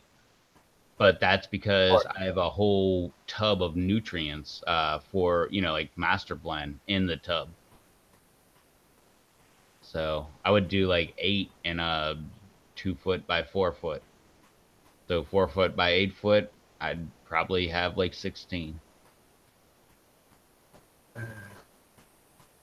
Ahis, but if ahi lemon drops grow tall and kind of leggy, like at least that's been my experience with them, and I'd still go 2 foot by 2 foot just to give them enough room. I would do that with every pepper. I mean, like you said, ornamentals, maybe not, but I really have never grown ornamentals, so I shouldn't be any kind of authority on them. But any kind of like regular old pepper, bell, ahi, reaper, even, scorpion, anything like that, 2 foot by 2 foot is ideal. But that being said, do the Dave method, where it's pretty much like 2 foot by 2 foot by 2 foot, and then it's offset on the next row. So it's not really 2 foot by 2 foot. Then it's 1 foot, you know what I mean? It's offset. Chris says, no, laughing out loud. Red, blue, green lights. Yeah, that's what I was talking about. He'd take and blow a big cloud, shine the light up through it, and I said, yeah, if you want to draw attention to yourself and as in lighting up your cloud, then yeah, that's just not for me. I knew what you meant. I just didn't explain it well. Paula says, I would probably do 10 in a 4x8. Rob, you think 10? I was thinking 8, but was hoping for 10. I overcrowded mine last year big time. I'm a big fan of overcrowding. Really? Oh, yeah. But that's always been where I've been at. I want to get as many in as I can. And y'all, well, one thing a lot of people don't ever talk about, they say with a pepper, you got to have 2 foot by 2 foot kind of section for one plant. But you're also forgetting the depth. So if you have good soil where the roots will go down, you've also got that. So the roots aren't always going out and competing. They're also going down. I mean, they're also going out too, but I don't know. I just look at it as they're going down to get some good tap roots going, and then you just have some offshoots that are competing with other offshoots. I don't know. I like to break rules, so when people say 2 foot by 2 foot, I'm like, I bet I could do it in 1 by 1. And then I try and either fail or it works. I crowded the hell out of my area last year. If you've seen my pictures of all my plants, I had 56 in that area, and those things were huge. The biggest problem, trying to get to the damn peppers. Yeah. Even if you do have a decent little row to get into, they're hard as hell to start getting all the peppers. and you're trying to go over and you're going over plants and you're doing this, you're trying to crawl under, you're trying to do all this crap. It's just very inconvenient trying to get to the peppers. Yeah, and you think you can see everything, but then you're like, "Oh, I never even saw this branch," and it's fully loaded with right pods and everything. Yeah, that's probably the biggest problem with it. But like Dave said, like as long as you're not going for, seeds, which they're gonna, cross pollinate and all that stuff, but they'll grow into each other and form like a hedge, and they'll hold each other up. And Yeah.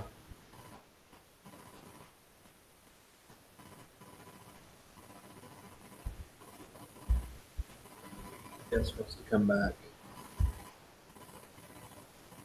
I went outside and checked my ricotos, laughing out loud. The other variety I have is Costa Rican yellow. Anybody ever grow that variety? Not me. no, sounds good, but I'm basing it on that yellow.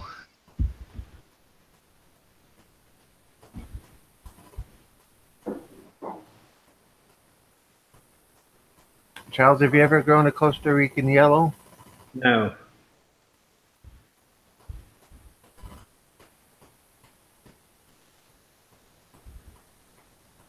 A 3x10 space, and I'm planting 14.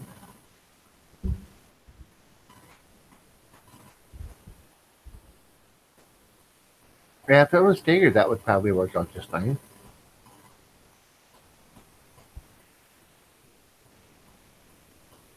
The Brazilian starfish, they grow crazy.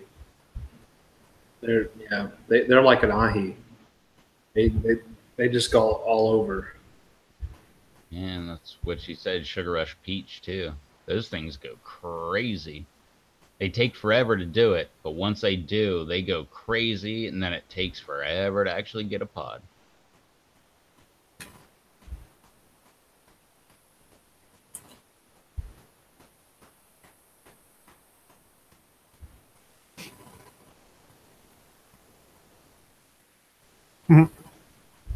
Would love to have Jared's planting area.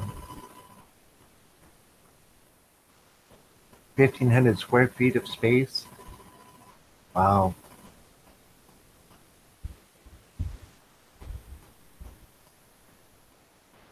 So I guess it depends if you are planting a lot of Bacatums or not.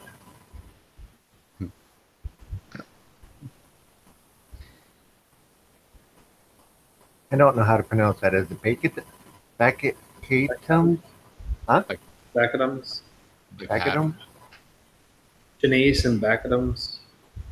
Yeah, we say bacotums.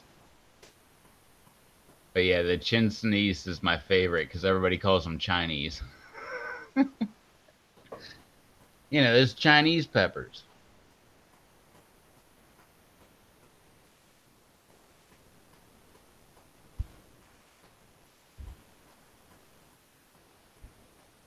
Yeah, I'm kind of getting depressed. I don't have any peach ghost going this year.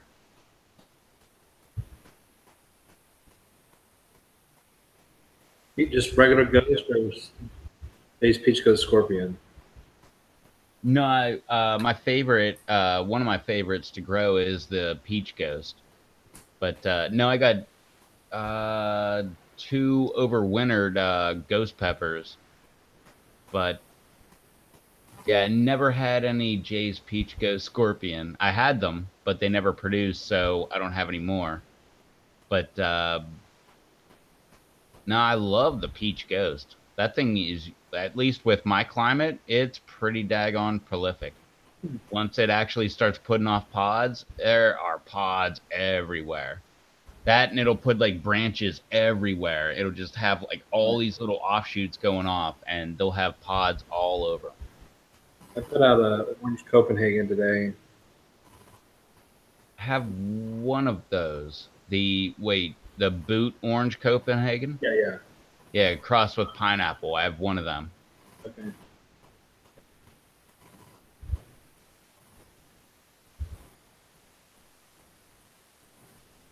Yeah, I put that out and a couple Celotops. I think if you looked on my post, the Griff 9238 or whatever the hell that number is again. I think a Bubba jalapeno. What else did I put out today? No, I put out like 7 or 8 today. Have a good night, JRF. Later, JRF. Bitter JRF. And we'll see what I'll put out tomorrow. Try to get another 7 or so out tomorrow. Yeah, my Jay's Peach Ghost Scorpion, they were really late too, but I never got anything. I mean, I put them outside. They were born in February 2nd. I put them out like the first week of May. And I think it was the second week of December. We got like a decent frost. Wasn't even a freeze, but a frost. And yep, never got a pot off of them. And mine was weird. I mean, I think 60 something last year, 60, 70. I know I wasn't very high up there for the contest because I was like way down on the list. But mine all started out the long ghosty look, and then by the end, they were all small scorpion looking. At the end, they just totally changed on me, to where they went from nice long, like you would think a Jay's Peach Ghost Scorpion should look, to the scorpion look at the end. Yeah, my Peach Ghost were weird like that last year. I mean, at one point, I had like 3 or 4 different phenotypes. I had like the ghost pepper look. I had the habanero look. I had like, I guess habanero. It wasn't Reaper looking, but it was like habanero looking, but with like a little tail sticking off of it. Yeah. And I forget what the other one was, but all at the same time, which is really weird. But they were all on different branches. Like one branch would only be habanero looking. One branch would only be habanero, but they have like a tail. And the other branch that was like all ghost looking. And Well, it's like my MOA Scotch bonnet. Everything started out yellow, then half the plant went to red, then it went to all red, and then it went back to yellow by the end of the season. Why would it change color halfway through the season, then change back again? It's got a mind of its own. that was the female plant. Just couldn't make up their mind. Oh, shots fired. So that is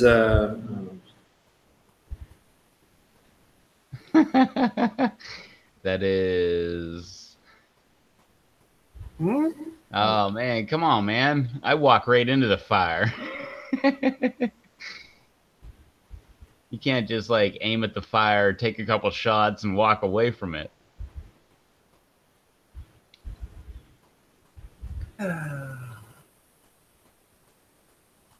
Why can't we edit chat? Well, you can delete it. That's an edit. Yeah. true. I have Jay's Peach Ghost Scorpion as well as Peach Ghost and another Peach Ghost variant 1, 2. I can't remember the exact variety of it. I'm kind of in the same boat. I think I have all those too. Well, I don't know about the variety one, but I think those are on my list. Yeah, Peach Ghost is one of my favorite. I love those things. Of course, my Dorset Naga contest plant is growing slower than everything else. Even the Bengal Naga and Dorset Zinger is growing faster. Yeah. I think I still have a fire. I don't know if I kept a fire or not.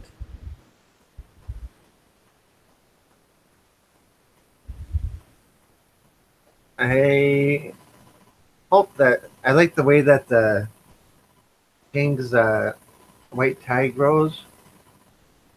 I hope that comes up and is prolific. Yeah, Picked like 10 or 11 of those yesterday. I still haven't put them down yet. I know I need to do a couple, but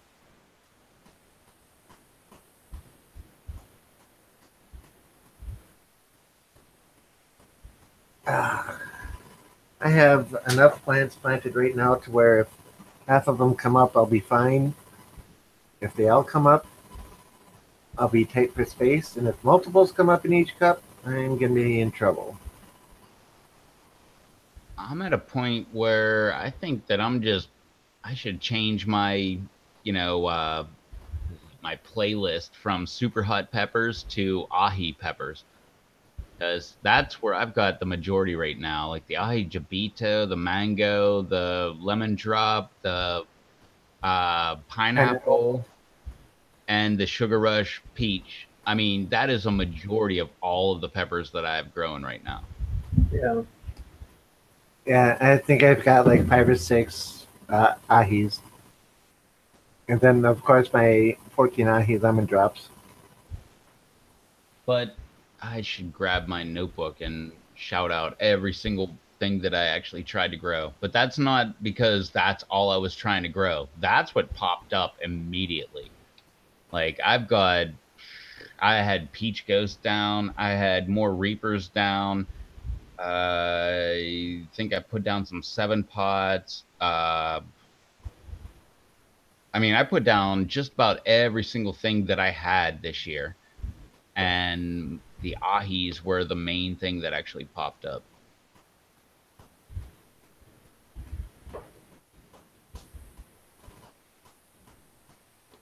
I mean, I planted a bunch of stuff that, that I really liked, and that's what I wanted to grow. And, whatever makes it, if something happens outside with it, or I can't get it out of the tent because it was abused in a tangle web of canopy stretching and trying to fight for light, which I think most of mine did.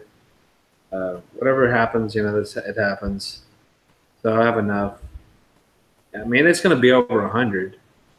I just don't know how many it's going to wind up being. They'll run out of fabric pots. So that'll be 169. Ah, And then this is it. Next year, going back down. I know Dave said it may not happen, but I'm not doing this again. So I'm just letting you know. Next year is going to be a different Charles.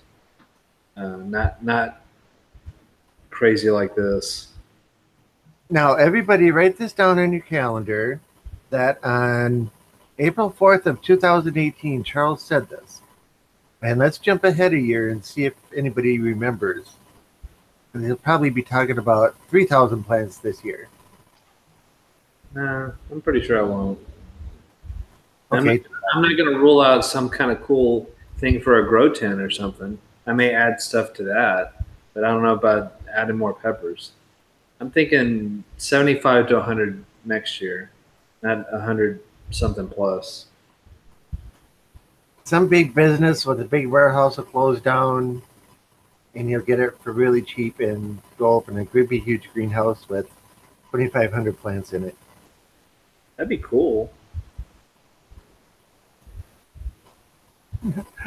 Rocky says, Charles, don't try to fight the addiction. Yeah. We'll see. Jared says, I remember I got a bunch from Jeannie Yanger, and a couple were her peach ghost varieties too.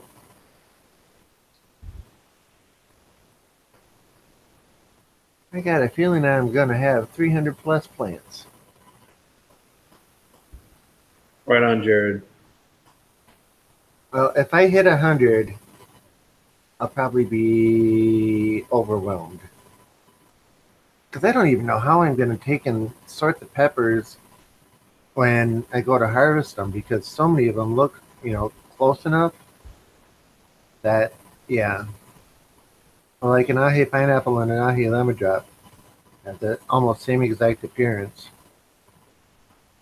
You ever seen Jay Shore Gardner, Jersey Shore Gardner?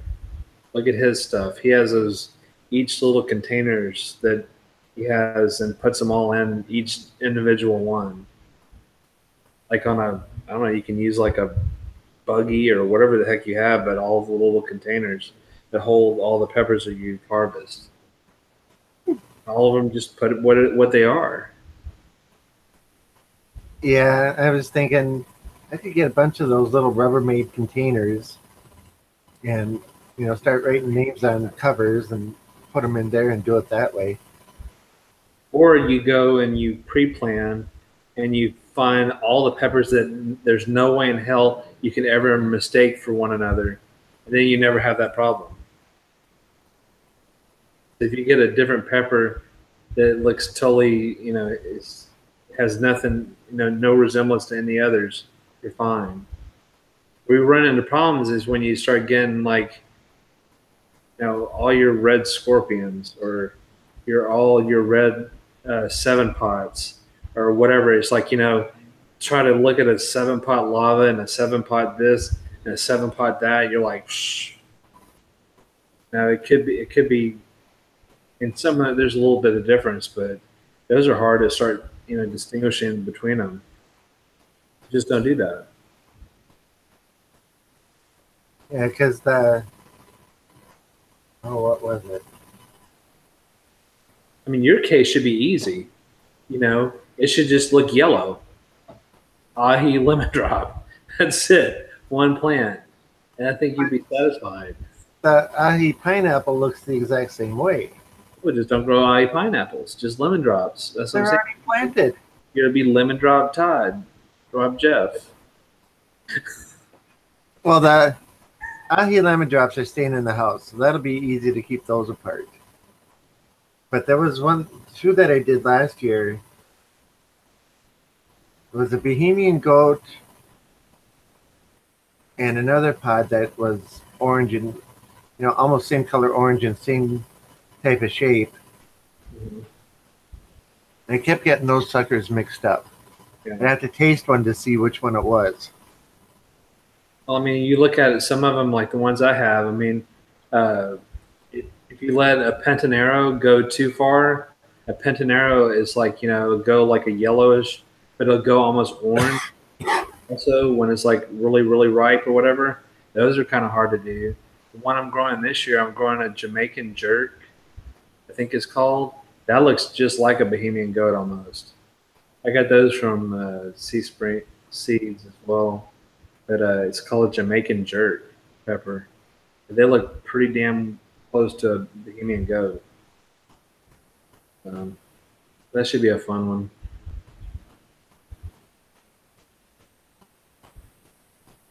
I could take and carry around plastic bags and this pepper is going in here. Okay, let's find this one.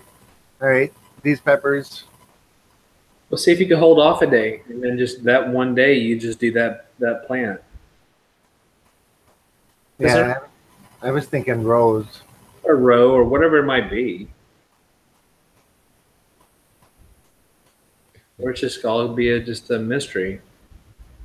Like Kind of like Jared. I bought Jay's 100-pack of seeds that got blown over and mixed up. Planted every single one of them in a 1,020 tray. That's crazy. no, that's a 10-20 tray. That's a standard tray. Yeah, 10 inch by 20 inch. 20 inches. Oh, okay. I thought it was 1,020. You know how big a tray that would be? I know. That's why I was like, wow. That's pretty big. I now have a forest of seedlings in there. Sweet. Well, that also is quite fun all on its own. I was thinking about doing a seed giveaway about, just with that. Because I will dehydrate pods, and ultimately at the very bottom of the dehydrator, there will be a bunch of seeds. And I have no clue what the heck they are. I have a roundabout feeling, but just put them all together and like, hey, seed giveaway. It's a mystery, like you've seen what I've grown, so it might be one of them. Actually, that's what I do. any that hit the bottom, I take them, scoop them up, and put them into a plastic bag with a big question mark on it. Yep. Same here. If I ever drop anything, it's going in the trash. Not me. It goes into the question mark bin. Yeah, we're just talking seeds that fall out of the pods when they're drying. No. Well, I'm saying if I had like say I had a bunch of seeds, and they're like close together, or say if you're doing something stupid like me, like having 6 or 7 varieties of seeds drying out on a foam paper plate or whatever it might be, and you want to carry it to a different location, and then there's the fan, and then the fan like goes and lifts up on the plates, which yes has happened to me. Those I'm just like no, I'm not even gonna attempt trying to sort this stuff out. I found that drying them on individual paper towels and moving the paper towels one at a time alleviates that issue. And then write the name on the paper towel of what it is. I've done that. I have 5 sets of seeds drying right now. And yep, all the paper towels are curled up, names written on them. I move them one at a time.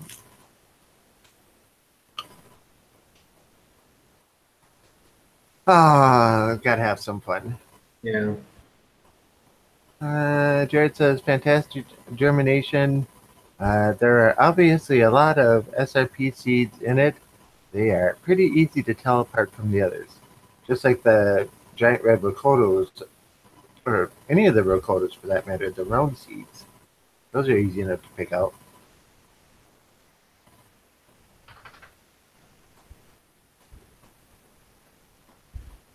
Yeah, because I think I had a couple of the orange rocotos left that I got to plant.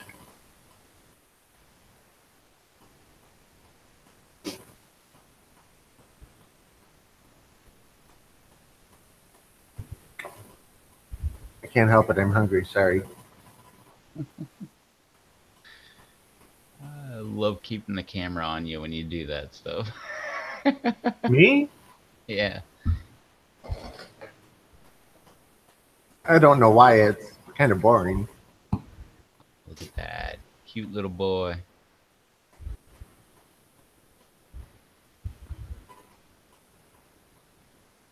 What's up? Had enough with your ball? Now you're gonna bug Dad. Oh, I need some petting. He's been pretty good today. He's Recovering well? Yeah, he's fine. The only thing is he still has a limp because of jumping too high for a frisbee. So they went to the vet and said they couldn't find anything, but he still kind of does it. But I mean, he's a very, very active dog. So I'm gonna take him back probably Monday just to make sure, get a once over look again to make sure. But I mean, at the bottom of his paw or whatever, it's probably going to take time to heal. And since he won't let it heal from doing crazy crap, I don't know. We'll see how that goes.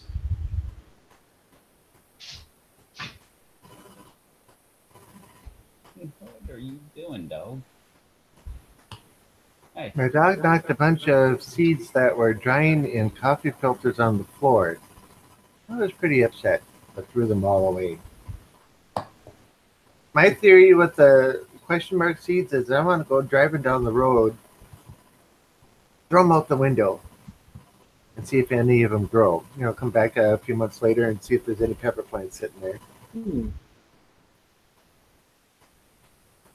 Make sure you don't go in the state that has a big fine for littering. Prove that I threw something out the window. And prove that it was litter. In state of Minnesota, it's a $700 fine. But that's for throwing trash out the window. That's what litter is. If I'm throwing vegetation out the window, is that litter? I don't know. Is it? If I'm throwing seeds out the window, how do you know I threw something out the window? Go find it and prove it was mine. Yeah, try fighting that when you throw a banana peel out the window. That much is true. And then It's all organic. I'm just adding to compost. Yeah, that's litter. Then something crazy happens, when the O'Doyles drive by. Doyle's rule. Doyle's rule. I got a feeling something's going down with your entire family. But right now, I gotta get to studying.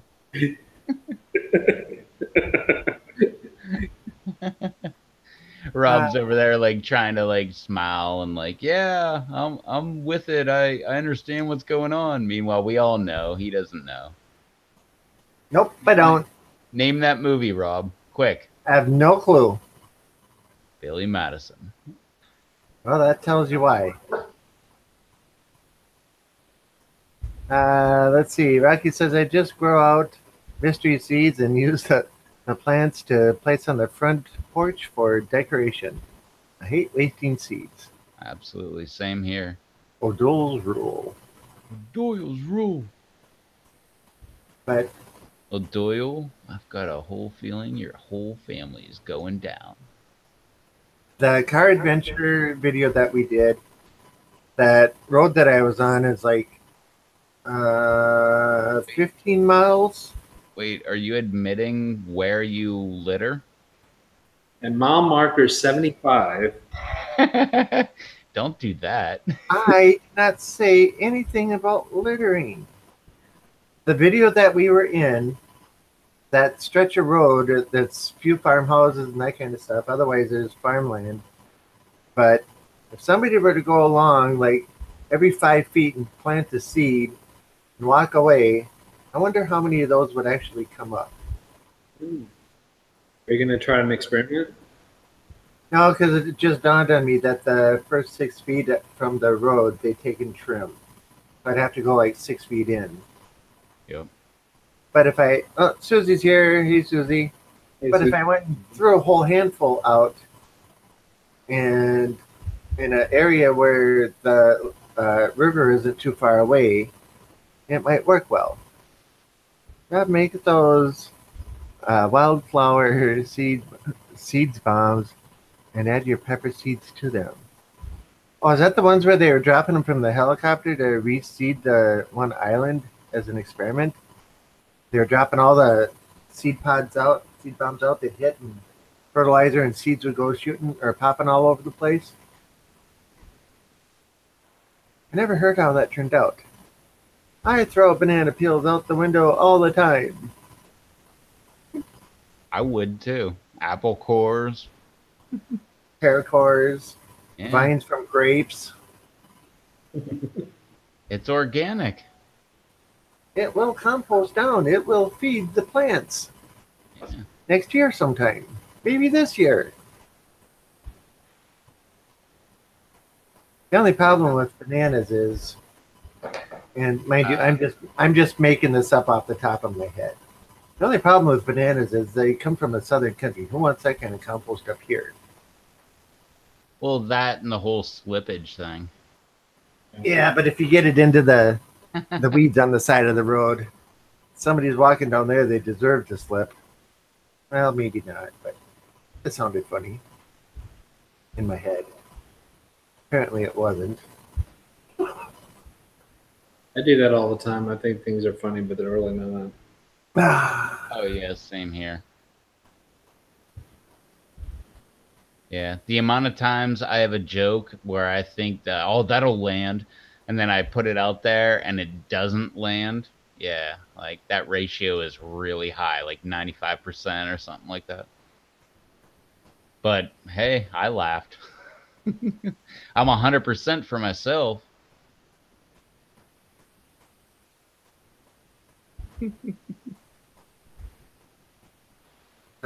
There's boat landings all around here where you can walk down to them, walk a few feet off, plant the seed, see what happens. Plant the seed, see what happens.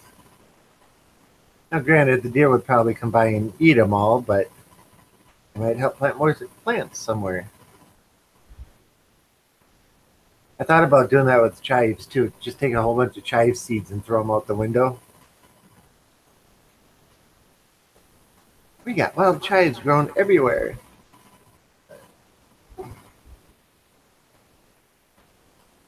I'm Rocky, I did that when I was in my teenage years.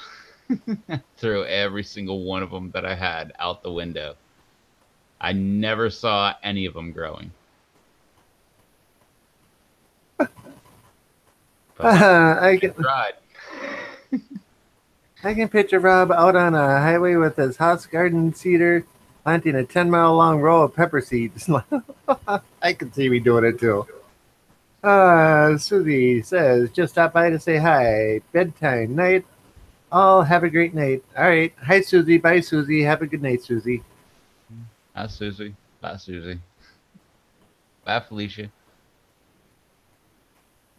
But no, Rocky, I even tried that on some back canals. When I first moved here, we went back and we're like cruising around the canals. You know, like, oh, right there off the side of the canal, it's going to have all kind of water. I put a ton of seeds down. Came back like 8 months later, nothing. So I don't know if the deer really liked them or they never took off or what, but I tried. Jared says, Rocky, I had those self-propagate in my greenhouse this spring. I found a couple this weekend when I was cleaning out my greenhouse. Felicia, right back at you, Rev. That was a terrible impression, but I tried. Well, it's really hard when you don't know what movie it came from. Right. Yep. I was just going by what you were saying, and Anthony's taking off, so good night, Anthony. Later, Anthony. My accent was trying to imitate Ice Cube. Bye, Felicia. I'm just going to give up on it because I don't do impressions very well. Well, one of these weekends, you're going to binge watch stuff. Oh, yeah. All the stuff that we've been talking about, and you're going to go on and go, oh, now I see what those guys have been talking about. Happy Gilmore is funny. Billy Madison. Friday. Yeah, there's a ton of them out there. And the funniest part is it's not even like you think it's funny. A majority of other people all think it's funny. Like Billy Madison, Happy Gilmore, Friday, you name it, Idiocracy, Office Space, all these movies. I have found so many people that are like so into those movies, like more than I was. Yep. I admitted Office Space was really good. Oh yeah, that's one of I my. have that. I've watched it at least a dozen times. Oh yeah, that's one of my all-time favorites. Idiocracy, another one of my all-time favorites. Yeah, I tried to go watch it again, but yeah. Oh, that is the greatest, man. Yeah, but I tried finding it on Netflix and it's not there. Oh yeah, it's not gonna be there. It's on Amazon. Oh, I think my Fire Stick does Amazon too, so I'm sure it's on. I don't know for sure, but I would be willing to bet it's on YouTube. Idiocracy? Are you talking Idiocracy? I'm willing to bet. I mean, it might not. It might be there right now, and it might not be there tomorrow. But I'm pretty sure. Every time I went and looked for it, it was there.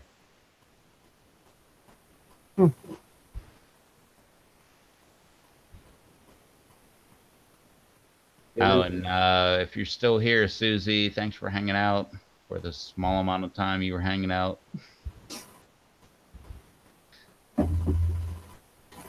She came in to say hi and then took off. And Anthony's taken off. Later, Anthony.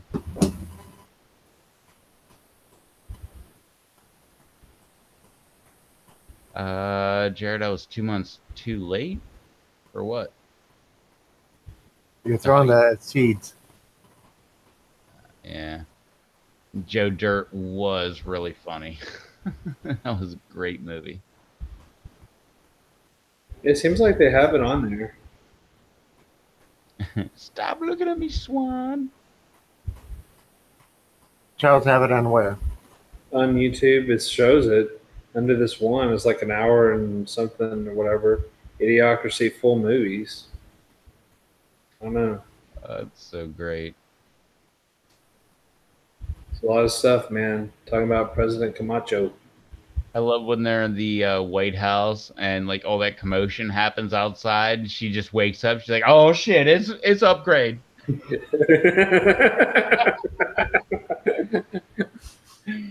Would you forget about Upgrade? He's in the past. Upgrade don't care where the time machine is. Here, there, in the future. He's gonna find it and he's gonna come and get his money. Huh? Paula says, not sure if I've seen either one. Not sure. What is Not your sure? You said your name is not sure.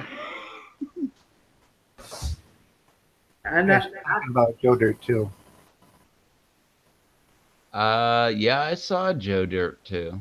I thought that was pretty good too. I can't remember a dang second of it, but I remember when I was done watching it thinking that wasn't that bad. yeah. The first one was great. The first one was awesome. Life's a garden. Dig it.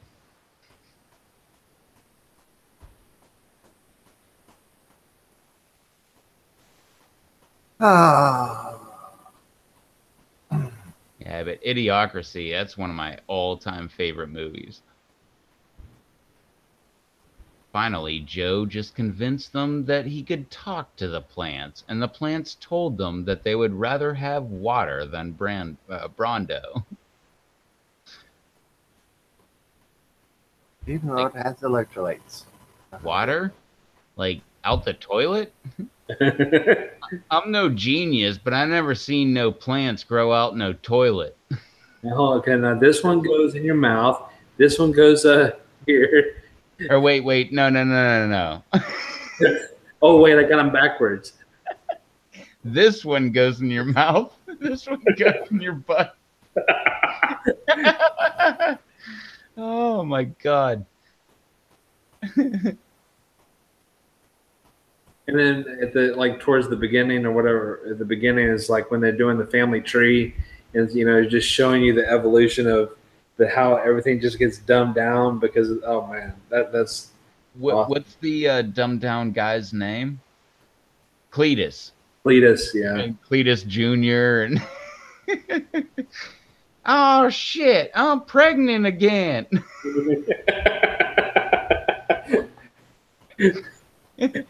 Boink, boink, boink, boink, boink, boink, boink, boink. All those kids start popping up. And then when the changing of Fuddruckers over time. Oh yeah. He goes butt fuckers. Yeah, man, the Brondo. Do you even know what electrolytes are? It's what plants crave.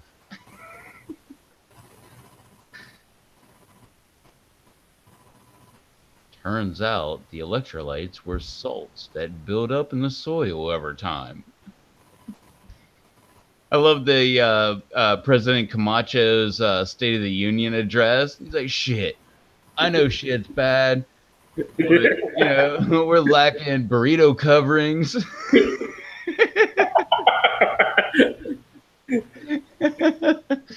Oh, man.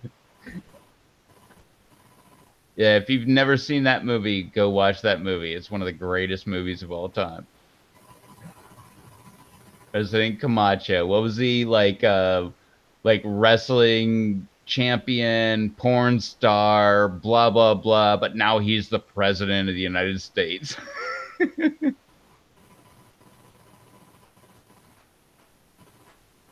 Yeah, that should be your next on the list video there, Rob. Well, like I said, I went looking for it before and couldn't find it. I want to say I have it. Well, I can look into it tomorrow. I only have half a day tomorrow. I love how the prostitute became the first lady.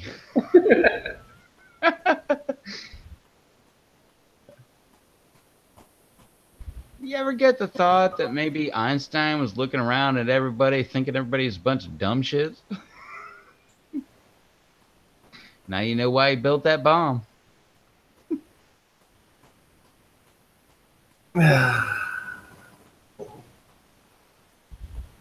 So anyway, we're coming up on 10 minutes to 11 my time, so 10 minutes to 12 your time.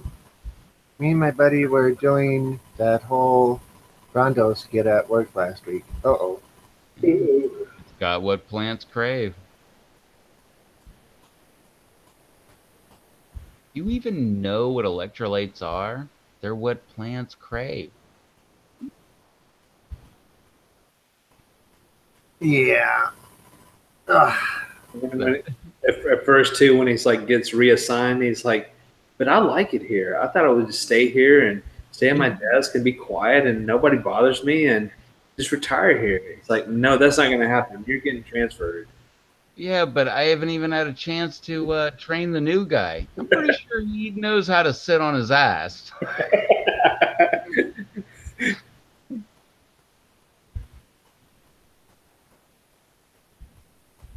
Oh, yeah. Rehabilitation, rehab. Why are you trying to read words?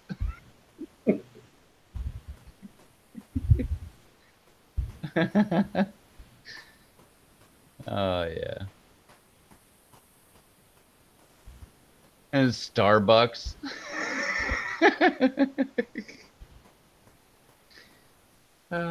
What was it? Free coffee with every lap dance, or free lap dance with every coffee, something like that. Yeah, that's such a good movie.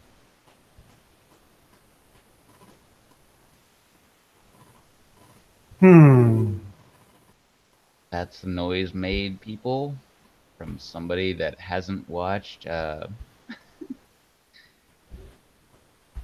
Idiocracy.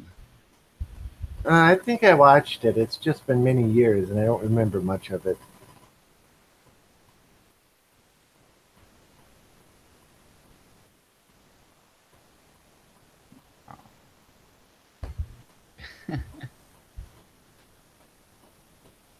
Can't think of the other truck.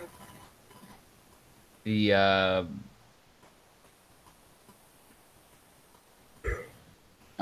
it's in the back of my mind. I can't think of it though. It never made it into the stadium though. It was Beefsteak Supreme. It was his truck. Dun, dun, dun, dun, dun, dun, dun, dun, dun, dun, dun. We seem to be experimenting with some technological differences.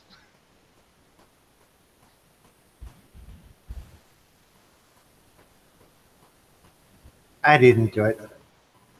I'm sweet and innocent.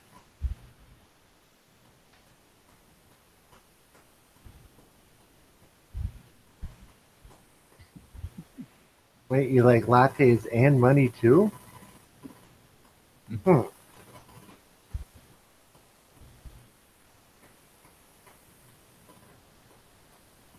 Yeah, there's so many quotes from that movie. Yeah. It's like, so he tries to communicate with him, like Dax or whatever. He's like, what are you speaking? What is this? You and he's just like having a fit because he's like, he's talking normal, and they're like, that's nothing, nowhere near what we're talking in this area.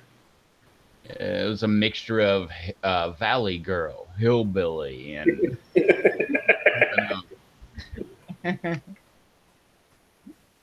I don't talk like that. Oh shit! I thought there was two of you. Yeah, you talk like a. Sorry. Oh, Russ, you gotta see that movie. That's one of the best movies ever. Yeah, there's a good reason why it hit the movies when it started blowing up, and they pulled it right out of the movies, and it didn't hit DVD for like 3 years after that. But you watch that movie and you're like, oh, right. Yeah, that's exactly what's going on right now. Yes. We're not in 2350. We're in 2018. Yep. And you might as well be 2350. Yeah. Where's your tattoo? You ain't got no tattoo? How comes you don't have a tattoo?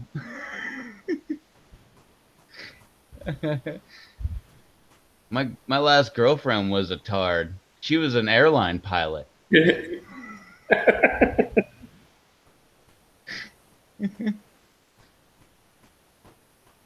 Oh yeah. Yeah, we were talking about that before the show, Jared. Yeah, that's exactly how the world's going. And that's why I got pulled out of the movie theaters.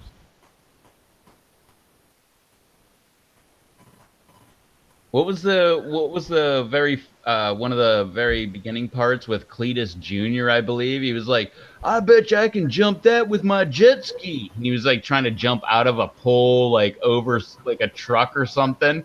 And then he like ended up like damaging his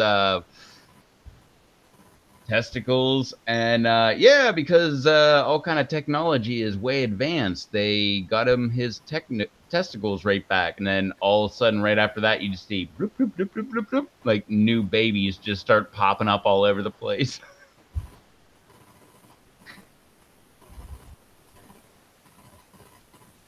All right. We need to start shutting down. But I'm not sure. Yeah. Yes, we've seen your name is not sure, but please say what your last No, name. my name is not sure. We've recognized that your first name is not, but what is your last name? No, it's not. Not. First name is not.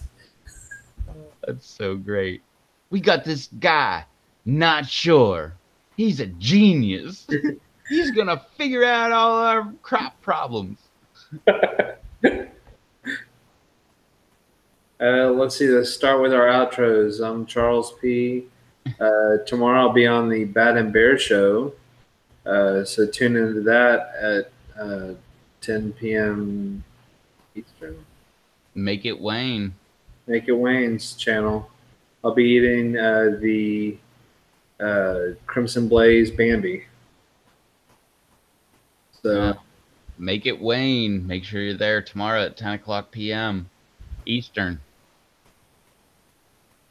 yes, But you also have sauces still available, right? I do on PLC Marketplace. Nice.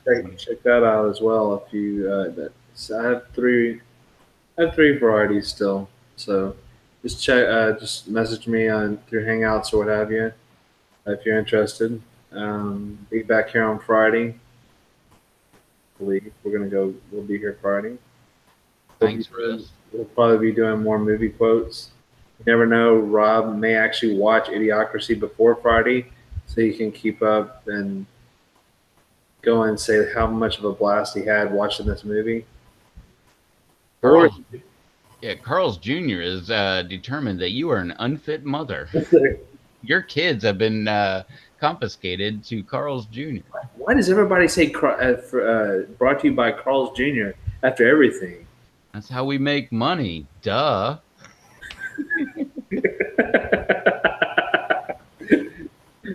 Thanks, Russ. Appreciate that, man. Yeah. But anyway, yeah, that's about it. Check out my YouTube channel. I'll probably have some outdoor garden update this weekend sometime. So check that out. And make sure you give a thumbs up or whatever those little emoticons or emojis or whatever in the comments for Rob to actually watch Idiocracy. Because I guarantee that's a game changer. Once he watches it, he's like, oh my God, that's one of the funniest movies I've ever seen. Well, like you say, I think I've seen it. I just don't remember it. You guys are. If you saw it, you would remember it. What was that other movie you're talking about? Felicia? Friday. Oh my gosh, I think I'm gonna watch that. And then every week it's gonna progress. He's gonna have all the Adam Sandler movies down. He's gonna have all the Mike Judge movies down. And oh, also Super Troopers 2 comes out on 420. So that's another thing. If you haven't seen that trailer, that looks awesome. I mean, if you like Super Troopers, that has nothing to do with me and my outro, but I'm just saying. Absolutely. The first one was great. You know why I pulled you over? Speeding.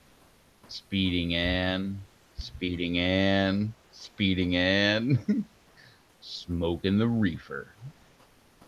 Yeah, they're going with the Canadian Mounted Police this time because they had to relocate Vermont's state boundaries and found out that it's actually goes into Canada.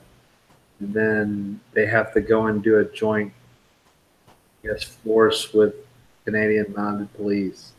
So, yeah, it should be awesome. And Jared's got a good point. Rob, watch it with the youngsters at work. Um, I guarantee one of them has Idiocracy or Super Troopers or Billy Madison or any of those.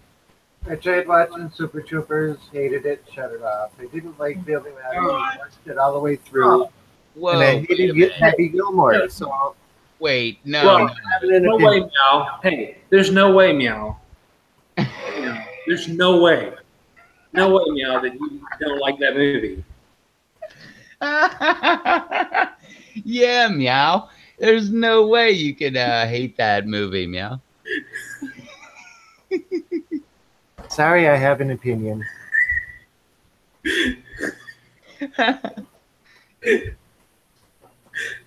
Come on, chicken screwers.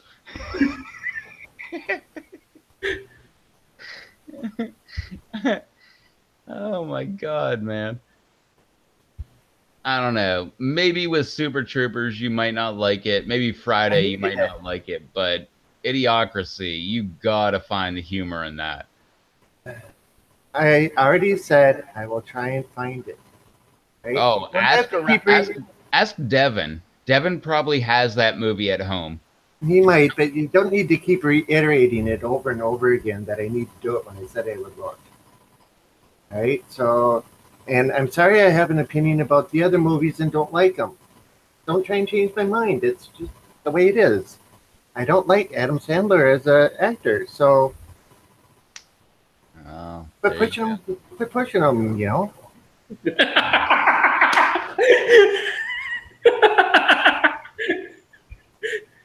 All right. Well, you all know my name and my channels and everything else, so you can find me. And I'll catch you guys all later if you're gonna just keep dissing me like this. So I'll see you guys later. Thanks everyone in the chat for joining, and we'll catch you later. Alrighty. See you, bye.